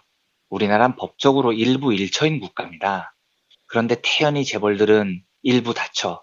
그러니까 그냥 첫째 부인, 둘째 부인, 셋째 부인 이런 말을 자연스럽게 쓰고 그게 언론 보도에 나와요. 이게 저는 왜 통용이 되는지 이해가 안 됩니다. 요즘 같은 사회에 말하기 어렵지만 조선시대에나 나오는 첩문화라는 건데 둘째 부인 이걸 태연히 언론 보도에 나올 정도로 이 재벌들은 이걸 부끄러워하지 않아요. 둘째 부인, 셋째 부인 이런 것들을요. 그러니까 저는 이 정서도 사실은 이해가 안 됩니다. 그런데 이번에 검찰 수사를 받는 이 강정석 회장이요. 바로 그 자이데나 강신호 회장의 둘째 부인의 아들이에요. 그러니까 이건 제가 둘째 부인이라는 말을 붙인 게 아니고 언론 보도에 나온 이야기입니다. 예. 심지어 이제 첩의 아들이다 이런 표현도 언론에 나와요. 버젓이요. 저는 이게 너무 불편해요, 사실은요. 일부 일초 국가에서 이런 단어들을 사용을 하는 게요. 예. 어쨌든 강신호 회장의 본 부인은 의사입니다. 의사인데 알려지기로는 강신호 회장이 결혼 초기부터 집에 잘 안 들어왔다고 해요. 가정생활의 불화가 굉장히 심했던 것 같습니다. 그런데 강신호 회장은 이 결혼 생활을 그대로 유지를 하면서 이른바 둘째 부인을 맞은 거죠. 이게 1950년대, 60년대 있었던 일일 겁니다. 그래서 강신호 회장은 40대 때부터 그 본부인과는 거의 별거를 하고 둘째 부인과 산 거예요. 예. 그래서 이 본부인이 얼마나 그게 한이 맺혔겠어요. 남편이라고 있는 사람이 집에도 안 들어오고요. 예. 둘째 부인 집에서 안 들어오고요. 그래서 결국은 이 의사이신 본부인께서 2000년 중반에 나이 80대예요. 강신호 회장한테 이혼을 요구를 합니다. 그래서 80대 때 이 부부가 황혼 이혼이라고 하죠. 결국은 이제 갈라섭니다. 예. 그리고 두 번째 부인이 이제 본 부인으로 올라서죠. 근데 이 과정에서 첫째 부인 사이에서 강신호 회장이 2명의 아들을 뒀고요. 둘째 부인과도 2명의 아들을 뒀습니다. 그런데 이 첫째 부인 사이에서 난 첫째 아들은 몸이 굉장히 안 좋아요. 그리고 둘째 아들이 누구냐면 강문석이라는 사람입니다. 예. 그리고 둘째 부인과의 2 아들이 있는데 셋째 아들, 둘째 부인과의 아들 중에 윗사람도 몸이 되게 안 좋아요. 그리고 넷째 아들이 지금 이제 검찰 수사를 받고 있는 강정석입니다. 지금부터 주인공은 본 부인의 아들 강문석과 둘째 부인의 아들 강정석의 이야기입니다. 예. 이 2 사람 사이에서 한바탕 정말 질펀한 형제의 난이 한번 벌어졌거든요. 네. 2000년대 초반까지 그룹 경영권은 재계에서는 정말로 이 강문석, 차남, 첫째 부인 아들에게 돌아갈 거라고 정말 거의 100% 확신을 하고 있었어요. 예. 계속 그룹의 중요한 자리를 차지를 했고 대표이사 사장까지도 올라갔고요. 그런데 그 당시 취재기자 얘기를 들어보면 이 강문석 씨가 진짜로 아버지 눈에 들기 위해서 정말 눈물이 날 정도의 노력을 했다는 거예요. 예. 왜냐하면 아버지가 자기 어머니를 거들떠 보지도 않았는데요. 40대 때부터요. 그러니까 이대로라면 형제들이 다 쫓겨날 것 같다는 생각이 있었던 거죠. 게다가 형이 하나 있는데 형은 어렸을 때부터 몸이 안 좋아서 버팀목이 안 되죠. 그러니까 이 강문석 씨는 어떻게 생각을 했냐면 엄마와 내 형제의 운명이 나한테 걸려있다 이렇게 생각을 했다는 거예요. 그래서 진짜로 열심히 일하고 정말로 아버지한테 잘 보려고 모든 일을 다 하는 스타일이었다는 겁니다. 예.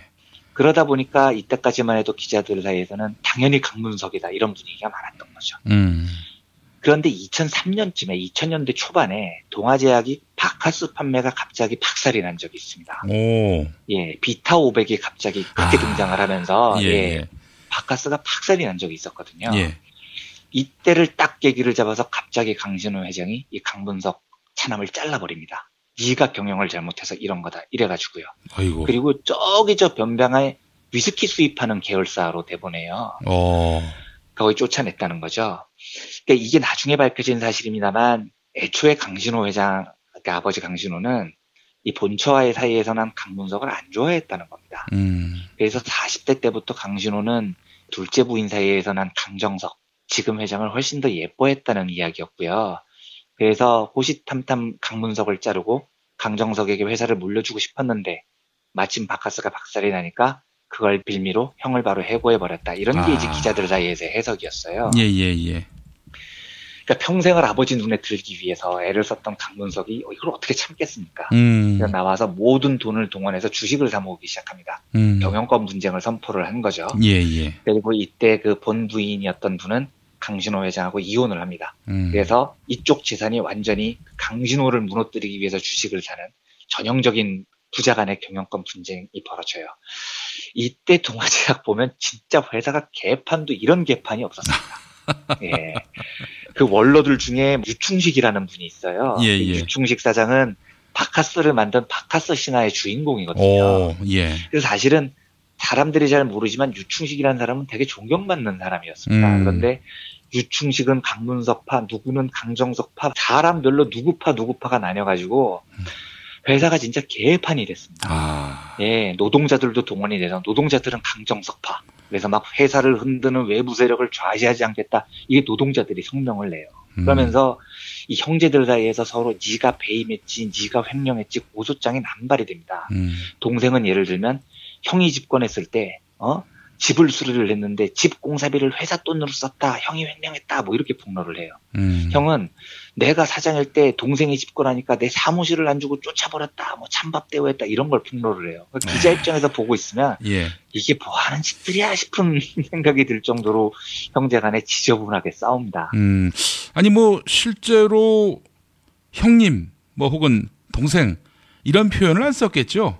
안 쓰죠. 예, 거기서부터는 뭐 사람 취급도 안 합니다. 저 새끼 그 새끼 이렇게 나오겠죠. 예, 실제로 이건희 회장은 자기 형한테 그 사람은 뭐 걔는 이런 식으로 이야기를 하잖아요. 예. 이맹희 회장한테요. 그리고 두산그룹 형제한테도 그 인간은 뭐 이런 말이 막 나왔었어요. 서로들 사이에서요.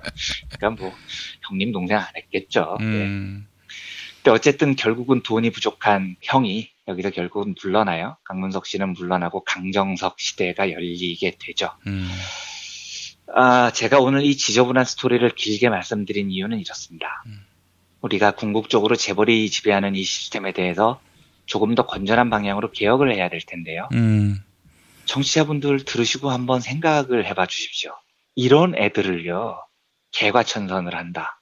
예, 이런 애들을 잘 가르쳐서 더 나아지게 만든다. 그래서 경영이 나아질 확률이 얼마나 되겠습니까? 저는 제로에 가깝다고 봅니다. 그러니까 제가 오늘 말씀드린 이 강신호, 강문석, 강정석 이 3부자 이야기는 한국 재벌들 사이에서 발에 치이는 이야기들이에요. 너무나 많아요, 이런 얘기들은요. 지금 검찰이 마음만 먹으면 강정석 회장이 검찰 조사를 받고 있지만 비슷한 리베이트 횡령을 1년에 30건은 저는 잡아낼 수 있을 거라고 봅니다. 아마 캐비넷 안에 저장된 것만 꺼도 무지막지하게 나올 거예요. 그런데 지금까지는 이걸 안 하고 있었을 뿐이죠. 그러면 이 일들을 지금부터 계속 개혁을 해내야 되는데 그 요지는 이 재벌들의 폐악질적인 행위들을 다 보고 나서 걔들한테 잘 달래고 걔들에게 잘 협조를 구해서 걔들이 나아지길 바란다는 게 가능하냐는 겁니다. 제가 보기에는 그게 기업 경영을 할 사람들이 아니고 정신과 치료부터 받아야 될 사람들인데 그 사람들과 뭔가를 나누고 생각을 공유를 해서 기업이 나아질 거라고 믿는 건 환상이라는 거죠. 저는 이런 자들을 경영해서 손떼게 하는 게 우리 경제가 사는 길이라고 확신을 합니다. 대부분의 재벌들이 비슷한 스토리를 갖고 있다고 말씀을 드렸죠.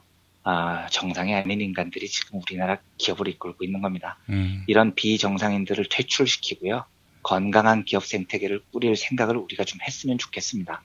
재벌들의 폐악질이 끝날 기미를 보이지 않는 와중에 동아제약 회장 강정석 횡령 이야기가 나와서 이 집안이 얼마나 한심한지 그리고 한국 재벌이 얼마나 한심한 애들인지를 정치자 여러분들께 좀 소개를 해드리고 싶어서 오늘 이 뉴스를 골랐습니다. 예. 한 가지 또 부가적으로 얻는 교훈은 동아제약이 만든 성기능 보조제의 효능이 상당하다. 예. 네, 그분들 주장은 그렇습니다. 74살이셨던 강신호 회장이 그걸 드시고 매일 활발한 성생활을 하셨다는 게 그 당시 동아제약 홍보팀의 주장이었습니다. 그 제품 이름이 뭐라고 하셨죠? 자이데나인데요. 그 이름에도 되게 말이 되게 많았어요. 뭐 여러 영문으로 설명을 했는데 약이 처음 출시됐을 때 기자들 사이에서는 자 이제 되나 뭐 이것 때문에 자이데나라고 이름을 붙였다는 그런 얘기가 실제로 있었습니다. 제가 지금 동아제약 홈페이지 들어와 봤는데 그 제품은 안 나오는 모양이죠? 그런가요? 이제는 카피약들이 많아서 없어졌을 수도 있었겠네요. 자이데나가요? 저희 너무 관심 갖는 게 좀 최고인지 모르겠습니다. 아닙니다. 예. 아니 뭐 또 우리 애청자분들 중에 관심 있는 분들이 많이 있을 것 같아서 제가 이렇게 한번 좀 대신 찾아봤는데 찾기가 쉽지 않네요. 자이데나. 예, 알겠습니다. 자, 이완배 기자님 내일 뵙겠습니다. 네, 감사합니다. 김용민 파일. 심심하던 끝에 이른바 포텐 터진 자유한국당 당대표 경선. 가만히 안 있겠다. 그거 가만히 있을 수 있나요?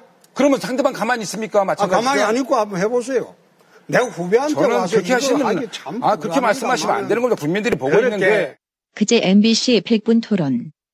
토론회에 안 나오겠다고 하다가 결국 나온 홍준표 후보.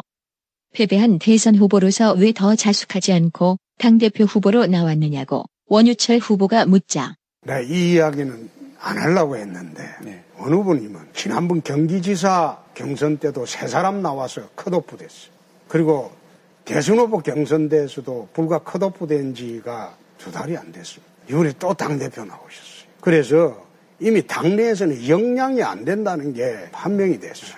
토론 이슈는 성완종 전 회장 금품수수 의혹과 관련한 홍준표 후보 재판건으로 넘어가고 모든 대선 후보들이 다 대선 실패 후에 책임을 지고 물러났습니다. 새로운 당대표가 다 선출되고 있습니다. 새로운 리더십이 나오는 거죠. 혹시 정치자금법 때문에 야당 대표가 되면 법에 일종의 정치적인 그런 보호를 받을 수 있는 것이 아닌가라는 차원에서 출마를 하신 것이 아닌가라는 세간의 의혹들이 많습니다.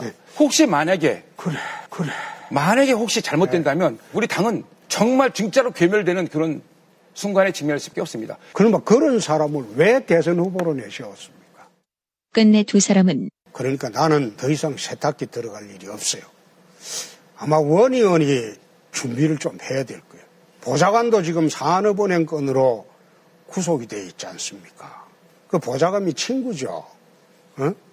그런데 서로 총질하는 것은 나중이라도 그건 용서치 않습니다.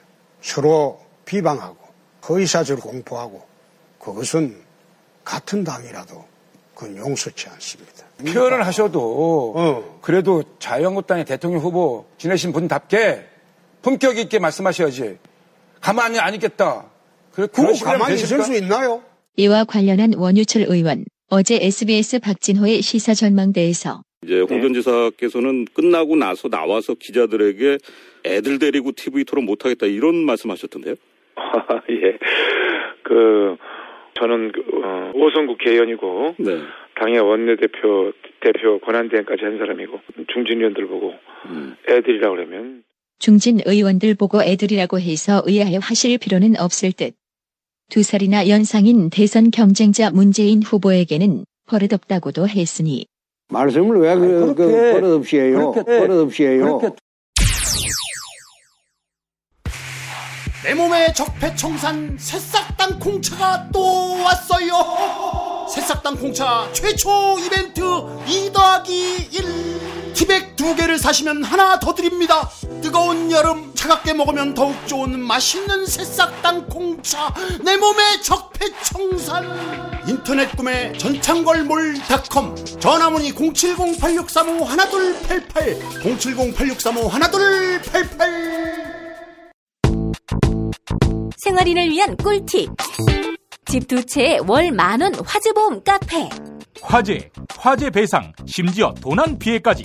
여기에 더해 가전제품 고장 수리비까지. 우와, 우리 집 말고 부모님 집까지 2집에 월 10,000원이라고요? 식당, 노래방, 임용실 같은 상가와 숙박업소, 사무실, 공장, 창고, 목조주택까지 모든 업종의 화재보험과 배상 책임보험도 상담해드립니다. 02849-9730 연중 무휴라 언제든 02849-9730. 오늘을 읽는 책, 문학평론가인 국민대학교 국문학과 정선태 교수와 함께합니다. 국민대학교 한국어문학부 국어국문전공 정선태 교수님 만나겠습니다. 교수님. 네, 안녕하세요. 근데 왜 이렇게 친절하게 소개를 해주십니까? 로고송 제작 중이란 말씀 드리려고요. 아, 진짜요? 예. 그럴 필요 없는데. 뭐 아직 좀 시간이 걸릴 것 같은데요. 우리 정선태 교수님의 오늘을 읽는 책은 김용민 브리핑 기여도의 51%로 오늘부터 상향 조정했습니다. 네, 그 옆구리 찔러서 절 받는 기분이 참 묘합니다. 예, 항상 모든 꿈이 또 이루어지는 나라를 지향합니다. 김용민 브리핑이. 예. 감사합니다. 자, 교수님 오늘 어떤 책 소개해 주시겠습니까? 예, 오늘은 나혜석의 삶을 잠깐 생각해 보겠습니다. 나혜석. 뭐 신여성 이렇게도 많이 불리는데 신여성이란 표현은 적절합니까? 네, 그 논란이 있는데요. 예. 역사적 용어로서는 이렇게 부를 수 있을 것 같습니다. 역사적 용어라고 얘기하는 건 여기에서 그 당시 신문 잡지에서 신여성이라고 했어요. 불렀기 때문에 지금 그 역사적인 개념으로 사용할 때는 신여성이라는 말이 크게 틀린 것 같지는 않은데 거기에 어떻게 의미를 부여하느냐에 따라서 신여성 이러면 약간의 폄하하는 이미지가 없지는 않은 것 같습니다. 저는 일단 역사적 개념으로서 신여성이란 말을 쓰도록 하겠습니다. 알겠습니다. 자, 나혜석의 작품. 이 작품 다시 한번 좀 소개해 주시겠습니까? 이름을? 네, 나혜석의 구미 여행입니다. 구미 여행기면 미국 여행기입니까? 네, 구미라고 할 때 구는 유럽이고요. 구라파 할 때. 네, 미는 쌀미자 미국을 얘기합니다. 아마 한국 근대사에서 유럽과 미국을 1년 넘게 여행한 유일한 여성이 나혜석이 아닌가 싶은데요. 요즘도 그렇게 하기 쉽지 않은데요. 네, 쉽지 않습니다. 그래서 이 나혜석의 구미 여행기를 읽다 보면은 여성의 자기 해방의 길이 얼마나 고통스러웠는가를 잘 알 수가 있습니다. 제가 나혜석을 떠올린 이유는 사실은 김현미 국토부 장관 취임사를 들으면서였습니다. 문제의 핵심을 정확하게 진단하고요. 부동산의 문제는 공급이 아니라 수요다 라고 문제를 거꾸로 바라보는 그 시선에 대단히 놀라웠습니다. 전 섬이란 말 별로 안 좋아합니다만은 이른바 일반 어려운 사람들의 삶을 아는 이니까 이런 그 고통에 감응하는 능력이 있기 때문에 발상의 전환이 있지 않았는가 싶어요. 그래서 이런 강경화 장관이나 김현미 장관이나 이런 여성들의 활약이 눈부시잖아요. 그 이면을 좀 거슬러 올라가다 보면은 한국 여성 해방의 역사에 나혜석이라는 존재가 아주 오롯하게 있습니다. 성각자들이 늘 그렇듯이 나혜석의 자기 해방의 과정은 대단히 지난했습니다. 대단히 힘겨웠고요. 남성들이 호락호락하게 놔줄 리가 없죠. 그리고 나혜석을 제가 공부하고 글을 쓰고 하면서 여러 가지로 생각하게 되는 것은 나혜석이 여성 해방을 방점을 뒀던 게 아니고 인간 해방에 방점을 뒀던 것 같습니다. 남성이 해방되지 않으면 여성 해방이라는 건 불가능하고요. 여성 해방의 가능성은 인간 해방의 가능성에서 찾아야 한다고 얘기를 해요. 그 나혜석은 화가이면서 소설가이면서 시인이기도 하잖아요. 처음 쓴 소설 경희에서 보면은 바로 사람이 되고자 한다고 얘기하지 여성을 해방하자고 얘기하지는 않습니다. 그래서 이 인간으로서 사람으로서 자신의 길을 뚜벅뚜벅 걸었던 나혜석의 삶은 대단히 비극적이었다는 것도 미리 말씀드리겠습니다. 그 나혜석의 삶의 여정, 사상의 여정에서 결정적인 계기가 됐던 게 앞에 말씀드렸던 구미 여행이었습니다. 부산에서 출발해서 하얼빈, 그다음에 시베리아 통과해서 모스크바, 폴란드, 파리 이렇게 이어집니다. 그리고 이 파리에 베이스 캠프를 두고 벨기에, 스위스, 스페인 등등 여행하고요. 거기에서 뉴욕을 거쳐서 LA, 샌프란시스코, 그리고 하와이, 요코하마, 부산으로 이렇게 돌아오는 과정입니다. 그리고 파리에서는 뭐 미술 공부도 하고요. 여러 미술관도 돌아다니고 박물관도 함께 보고 그러면서 자유평등 박애의 세상 파리를 몹시도 그리워합니다. 조선에 돌아오니까 현실은 그렇게 만만치가 않았던 것 같습니다. 파리에서 최린이라는 사람과 열애에 빠지기도 하는데 그게 문제가 돼서 김우영이라는 자신의 남편과 이혼을 합니다. 이혼을 하면서 이제 그 삶은 급전직하, 그야말로 나락으로 떨어집니다. 이 남성들이 이른바 그 신여성이라고 얘기할 때 자유로운 여성들 좋아하는 것 같지만은 그 신여성이 정말 인간을 주장할 때는 그렇게 호락호락 받아들이지 않죠. 그게 그 남성들의 이중성인 것 같습니다. 사실 나에서 읽다 보면은 그 남성 중심적 사고에 빠져 있는 수많은 그 남성들의 DNA가 저에게도 남아있는 것 같아서 대단히 미안하고요. 민망하고요. 뭐 그런 게 없지 않습니다. 그렇게 힘겹게 자신의 삶을 살고자 했고 인간적 권리의 주체로서 살고자 했던 여성의 삶을 남성 중심의 세계에서 제도와 모든 상황들이 결탁해서 나혜석을 핵력병자의 죽음으로 몰아넣어버립니다. 그게 우리 100년 먼저 온 인간해방운동가, 저는 여성해방운동가로 얘기하기보다는 인간해방운동가로 얘기하는 게 맞는 것 같습니다. 우리 인간해방운동가 나혜석의 비참한 삶이었습니다. 요 구절 한번 읽어보겠습니다. 아주 유명한 이혼 고백장과 신생활의 나섬이라는 글이 있는데요. 여기서 얘기한 부분입니다. 남성들은 우리가 알다시피 조선시대 그리고 식민지시대 그리고 뭐 비교적 최근까지만 해도 첩을 두거나 이런 것들이 아무렇지도 않았잖아요. 그러면서 정작 여성이 자신의 그 욕망에 충실하게 사랑하고 이런 것들은 못 견디는 그런 상황들을 우리 나혜석 선생은 견딜 수가 없었던 것 같습니다. 예. 한번 읽어보겠습니다. 조선 남성의 심사는 이상화이다. 자기는 정조관념이 없으면서 처에게나 일반 여성에게 정조를 요구하고 또 남의 정조를 빼앗으려고 합니다. 서양이나 동경 사람쯤 하더라도 내가 정조관념이 없으면 남의 정조관념이 없는 것을 이해하고 존경합니다. 남의 정조를 유인하는 이상 그 정조를 고수하도록 애호해 주는 것도 보통 인정이 아닌가. 종종 방종한 여성이 있다면 자기가 직접 쾌락을 맛보면서 간접으로 말살시키고 저작시키는 일이 적지 않습니다. 이 어이한 미개병 부도덕입니까? 라고 얘기하는 게 있습니다. 예. 그러니까 남성 중심의 뭐 연애관이랄까요? 이런 문제에 대해서 아주 통렬하게 비판을 합니다. 너희들만 인간이고 우리 여성들이 인간 아니냐라는 질타로 읽을 수 있을 것 같습니다. 예.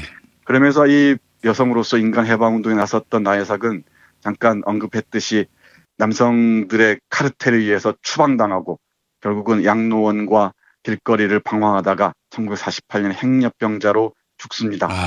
죽는 과정에서 그 죽음을 예견했던 모양인지 이런 시를 한 편 남깁니다. 신경쇠약과 반신불수의 몸으로 양로원과 거리를 전전하다가 무용고자 병동에서 신분을 감춘 채 눈을 감는데요. 예. 자신의 그 운명을 이렇게 예견했던 것 같습니다. 짧은 시 한 편 읽어드리겠습니다.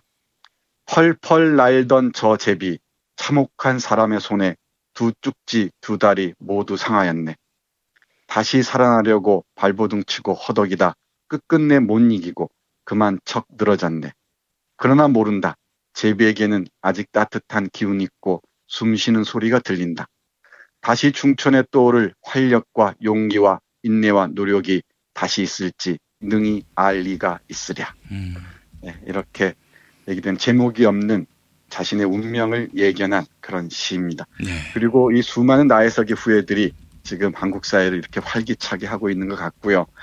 사실 나혜석이 계속해서 주장했듯이 여성 해방은 바로 인간 해방과 같은 맥락에서 이해한다는 점 남성들 깊이 새겼으면 좋겠습니다. 여성들을 억압할수록 남성들의 삶 자체가 억압당한다는 걸 알면은 참 쉽게 문제가 풀릴 것 같은데 그게 만만치 않은 모양입니다. 우리 홍아무개라는 입에 올리기도 싫은 그 사람의 저렴한 언어들 보십시오. 설거지부터 시작해서 여성들이 할 일이 어떻고 하는 말들 보면은 스스로 자신을 억압하는데 재미를 붙인 모양이에요. 뭐 두말할 필요가 없지만 남성과 여성이 공의한 방향, 아름다운 세계를 향해서 나아갈 때 우리 사회는 좀 더 바람직한 방향으로 나아가지 않을까 그런 생각을 하면서 오늘 나혜석의 삶 구미여행기를 텍스트로 해서 여러분들께 말씀드렸습니다. 나혜석이 미국에 갔을 때 그 당시만 해도 여성의 참정권 이게 잘 보장이 안 되던 그런 시기 아니었습니까? 네, 맞습니다. 유럽의 그 구미여행기를 보면은 뭐 혁명가도 만나고 여성 참정권 논자들도 만나고 합니다. 그러면서 아직도 유럽도 여성 참정권 운동이 한창이었죠. 예. 거기에서 여성이 어떻게 정치에 참여할 것인지 어떻게 방향 설정할 것인지 나혜석도 고민이 깊었던 것 같습니다. 예. 그런데 정작 조선에 돌아오니까 여성이라는 이유로 곳곳에 장벽이 서 있고요. 남성들의 철통 같은 방어막들이 있어서 거기에 가로막혀서 절망하고 맙니다. 예. 어떻습니까, 교수님? 지금이야 사실은 뭐 여성에게 참정권을 줘서는 안 된다.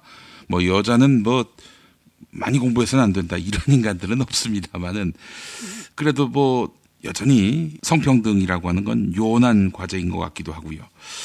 이런 와중에 또 지나친 페미니즘에 대해서 상당한 거부감을 표시하는 그런 분들도 많습니다. 뭐 남성뿐 아니라 여성도 그러한데 최근에 어떤 그 이 성평등의 흐름 어떻게 보고 계세요, 교수님은? 저는 남성 여성의 생물학적 차이는 그렇다 치고요. 그거야 뭐 바꿀 수 없는 것이니까.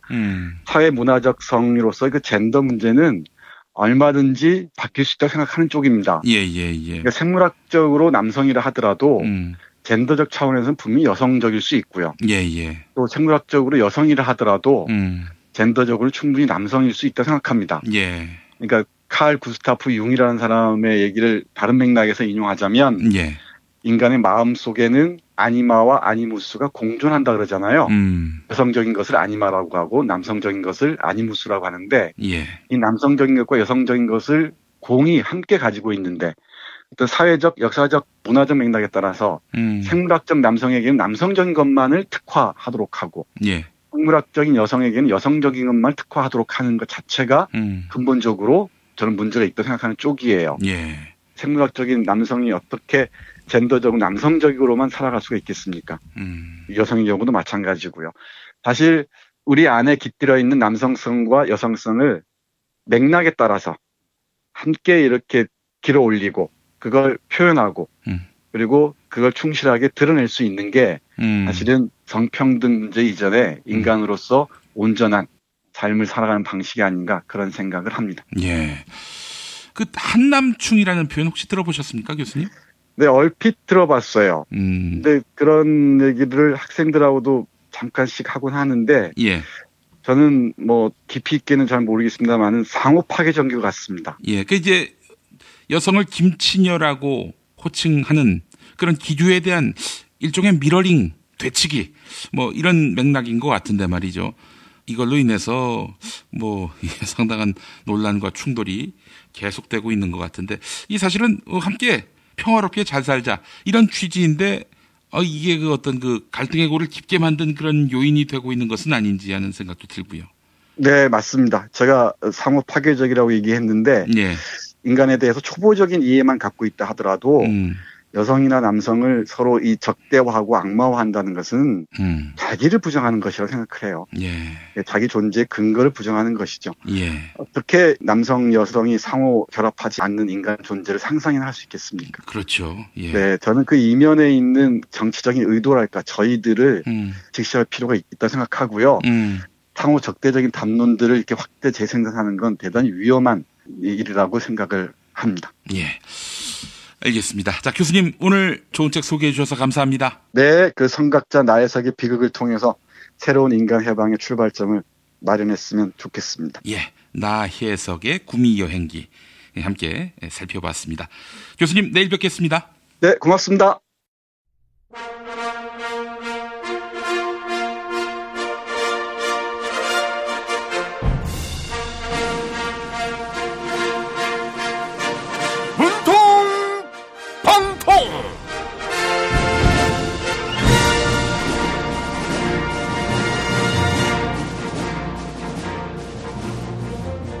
사랑하고 존경하는 국민 여러분, 반갑습니다.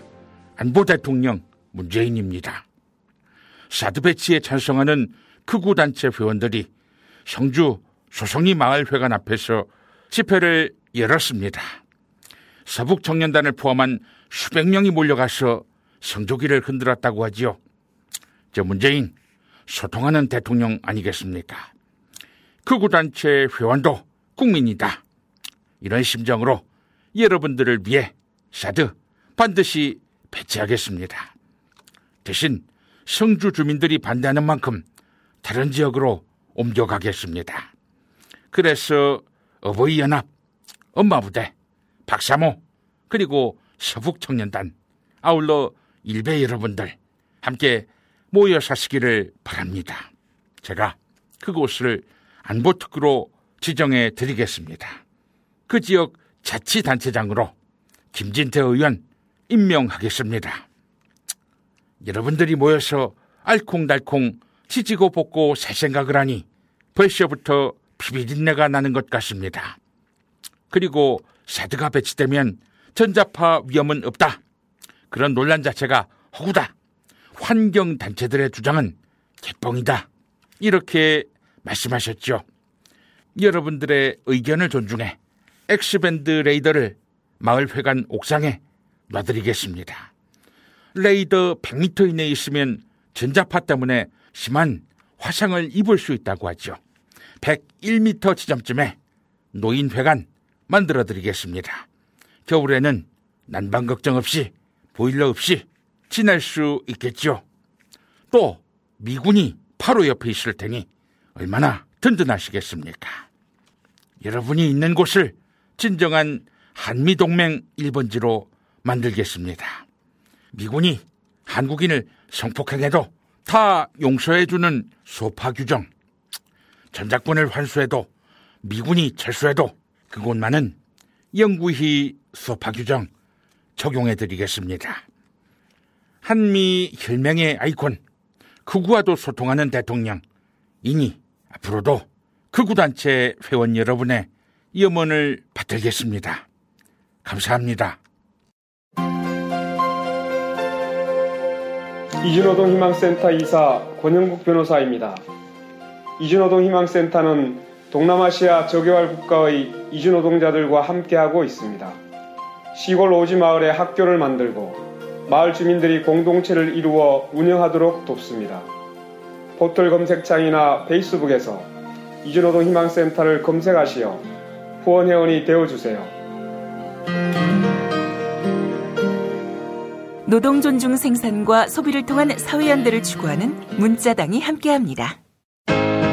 트럼프는 어떤 사람이에요? 중국은 왜 티베트의 독립을 반대하죠? 일본이 전쟁할 수 있는 나라로 만들기 위해 애를 쓰던데 왜 이러는 건가요? 어린이에게 세계를 읽는 눈을 드립니다. 처음 만나는 국제뉴스 완전 정보. 왜 스웨덴 등 북유럽 국가는 복지 혜택이 많을까요? 이스라엘은 왜 수시로 팔레스타인을 향해 폭격과 테러를 서슴지 않을까요? 왜 남미에는 미국을 싫어하는 나라가 많아요? 이 모든 고민을 시사평론가이자 문화학 박사인 김용민 아저씨가 풀어드립니다. 처음 만나는 국제뉴스 완전 정보. 동산사에서 나왔습니다. 왜 이러는 건가요?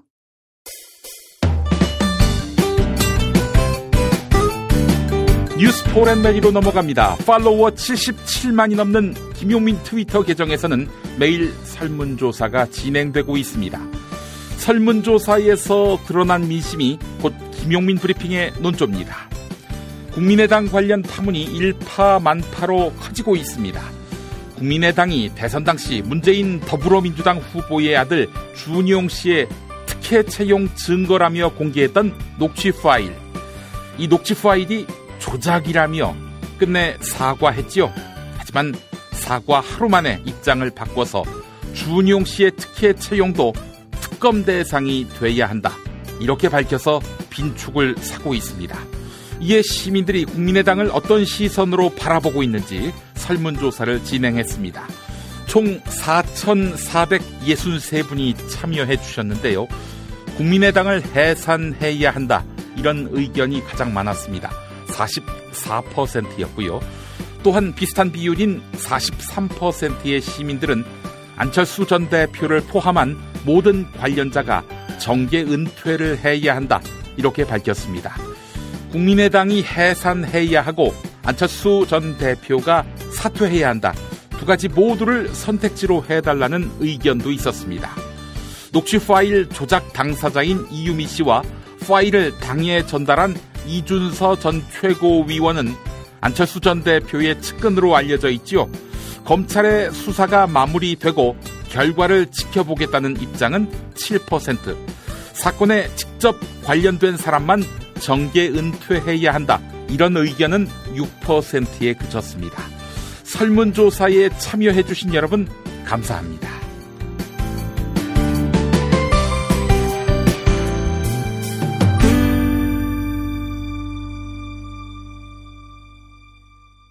김용민 브리핑 뉴스 듣기 능력평가 정답 맞히신 분들 소개합니다. 어제 뉴스 듣기 능력평가 문제는 국민의당 김한길 전 의원이 작사하고 가수 조영남 씨가 작곡해 부른 노래를 맞히는 거였죠. 정답은 화개장터인데요. 당첨자 두 분에게는 프리미엄 생균을 배합한 유산균제 시크릿 바이오틱스 2병을 보내드립니다. 장 건강은 물론 면역력 증강에도 효과가 좋다는 시크릿 바이오틱스 포털 사이트에서 KY팜을 찾아주시면 되겠습니다. 다른 두 분께는 빵 짓는 농부에서 협찬하는 별을 따다 구운 과자 롤 카스테라를 선물해 드립니다. 별을 따다 구운 과자 롤 카스테라는 진부령 자연양계 농장에서 생산하는 계란과 천연 설탕, 팜슈가, 우리밀 등 천연 재료로만 만듭니다. 주문 전화는 033-646-2668, 인터넷 주문은 bakingfarmer.co.kr입니다. 한 분에게는 상쾌한 아침을 위한 숙취 해소제 술친굼 한 박스를 선물해 드립니다. 국내산 굼벵이와 국내산 헛개 등 몸에 좋은 재료들을 사용해 만든 숙취 해소제 술친굼인데요. 네이버에서 술친굼을 검색해 주시면 감사하겠습니다. 그리고 당첨자 가운데 두 분께는 도서출판 참언론 시사인북에서 협찬하는 시사만화 박사모를 보내드립니다. 만화 박사모는 박정희 신화의 마지막 발악이 만든 후일담을 그려냈습니다. 정통 시사주간지 시사인의 풍자만화를 기고하고 있는 작가 굽시니스트의 작품인데요. 박근혜 정부 4년 동안의 만화를 모아 펴냈습니다. 만화 박사모, 애청자 여러분의 많은 관심 부탁드립니다. 금요일 정답자 가운데 한 분께는 남양주에 위치한 독채 무인 펜션 머문빌리지 이용권 격주로 드립니다. 총 3,000평의 대지와 건물 2동을 오직 한 팀에게만 서비스하는 진짜 무인 독채 펜션인데요. 카페와 바베큐장은 물론 대형 수영장과 글램핑장까지 갖추고 있는 머문빌리지. 포털 사이트에서 머문빌리지를 찾아주시면 되겠습니다. 당첨자 하바드 훈장님. 박근혜 탄핵을 위한 촛불을 들기도 전에 박근혜 퇴진이라 외쳤던 김용민님의 해안을 이번에도 믿습니다. 국민의당은 국민의 명을 받아 국회의원 전원 사퇴하고 당을 해체하라. 이것이 민주주의다님. 더불어민주당 정부를 흔들려는 기득권 세력의 움직임이 노골화하고 있습니다. 국민의당의 조작 사건은 반드시 윗선의 개입도 밝혀서 철저한 진상규명을 해야 합니다. 쪼아님. 인간보다 돈을 중요시하던 사업가가 지도자로 있었던 시절이 어떠했었는지 생각해보면 똑같이 사업가였던 국물의당 그분은 아닌 듯 싶습니다. 새0707님, 국민의당 해체가 답이다. 해림 해연맘님, 김용민 브리핑 들으면서 정치사회에 대해 많은 걸 알게 됐습니다. 둘째 임신해서도 열심히 들었네요. 위트 있는 멘트로 귀에 쏙쏙 들어오게 설명해 주시니 매일 듣고 있어요. 항상 건강하세요. 김용민 브리핑 뉴스 듣기 능력평가. 오늘도 많은 참여 바랍니다.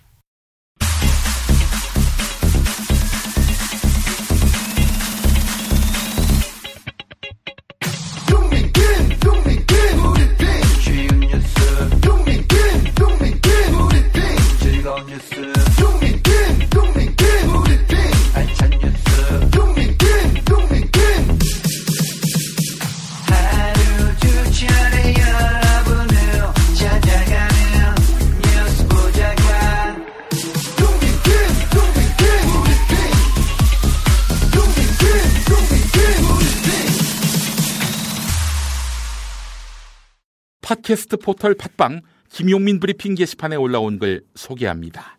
살구와 다래님, 박지원 씨가 문준용 씨에게 뭔가 흠결이 있는 것 같다며 특검하자고 막말을 했습니다.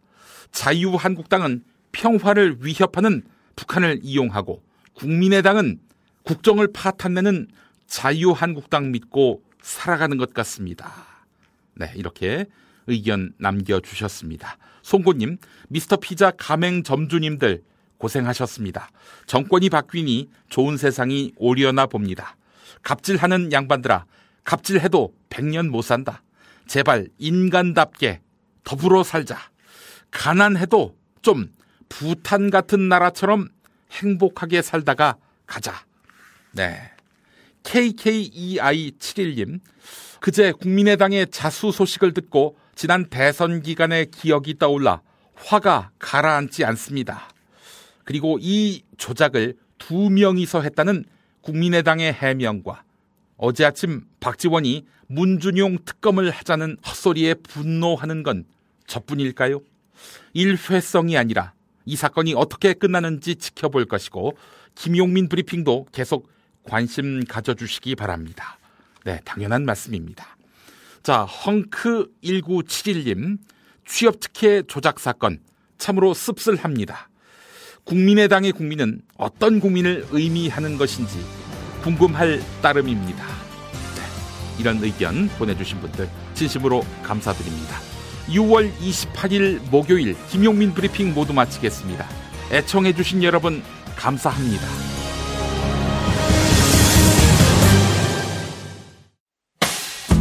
김용민 브리핑과 함께한 시간 어떠셨어요? 다음 시간에도 보다 바르고 알차며 즐거운 정보로 여러분을 찾아가겠습니다. 팟캐스트 포털 팟빵에서 다운로드하기, 구독하기, 별점 주기, 댓글 달기로 응원해주세요. 잊지 마세요. 다운로드하기, 구독하기, 별점 주기, 댓글 달기.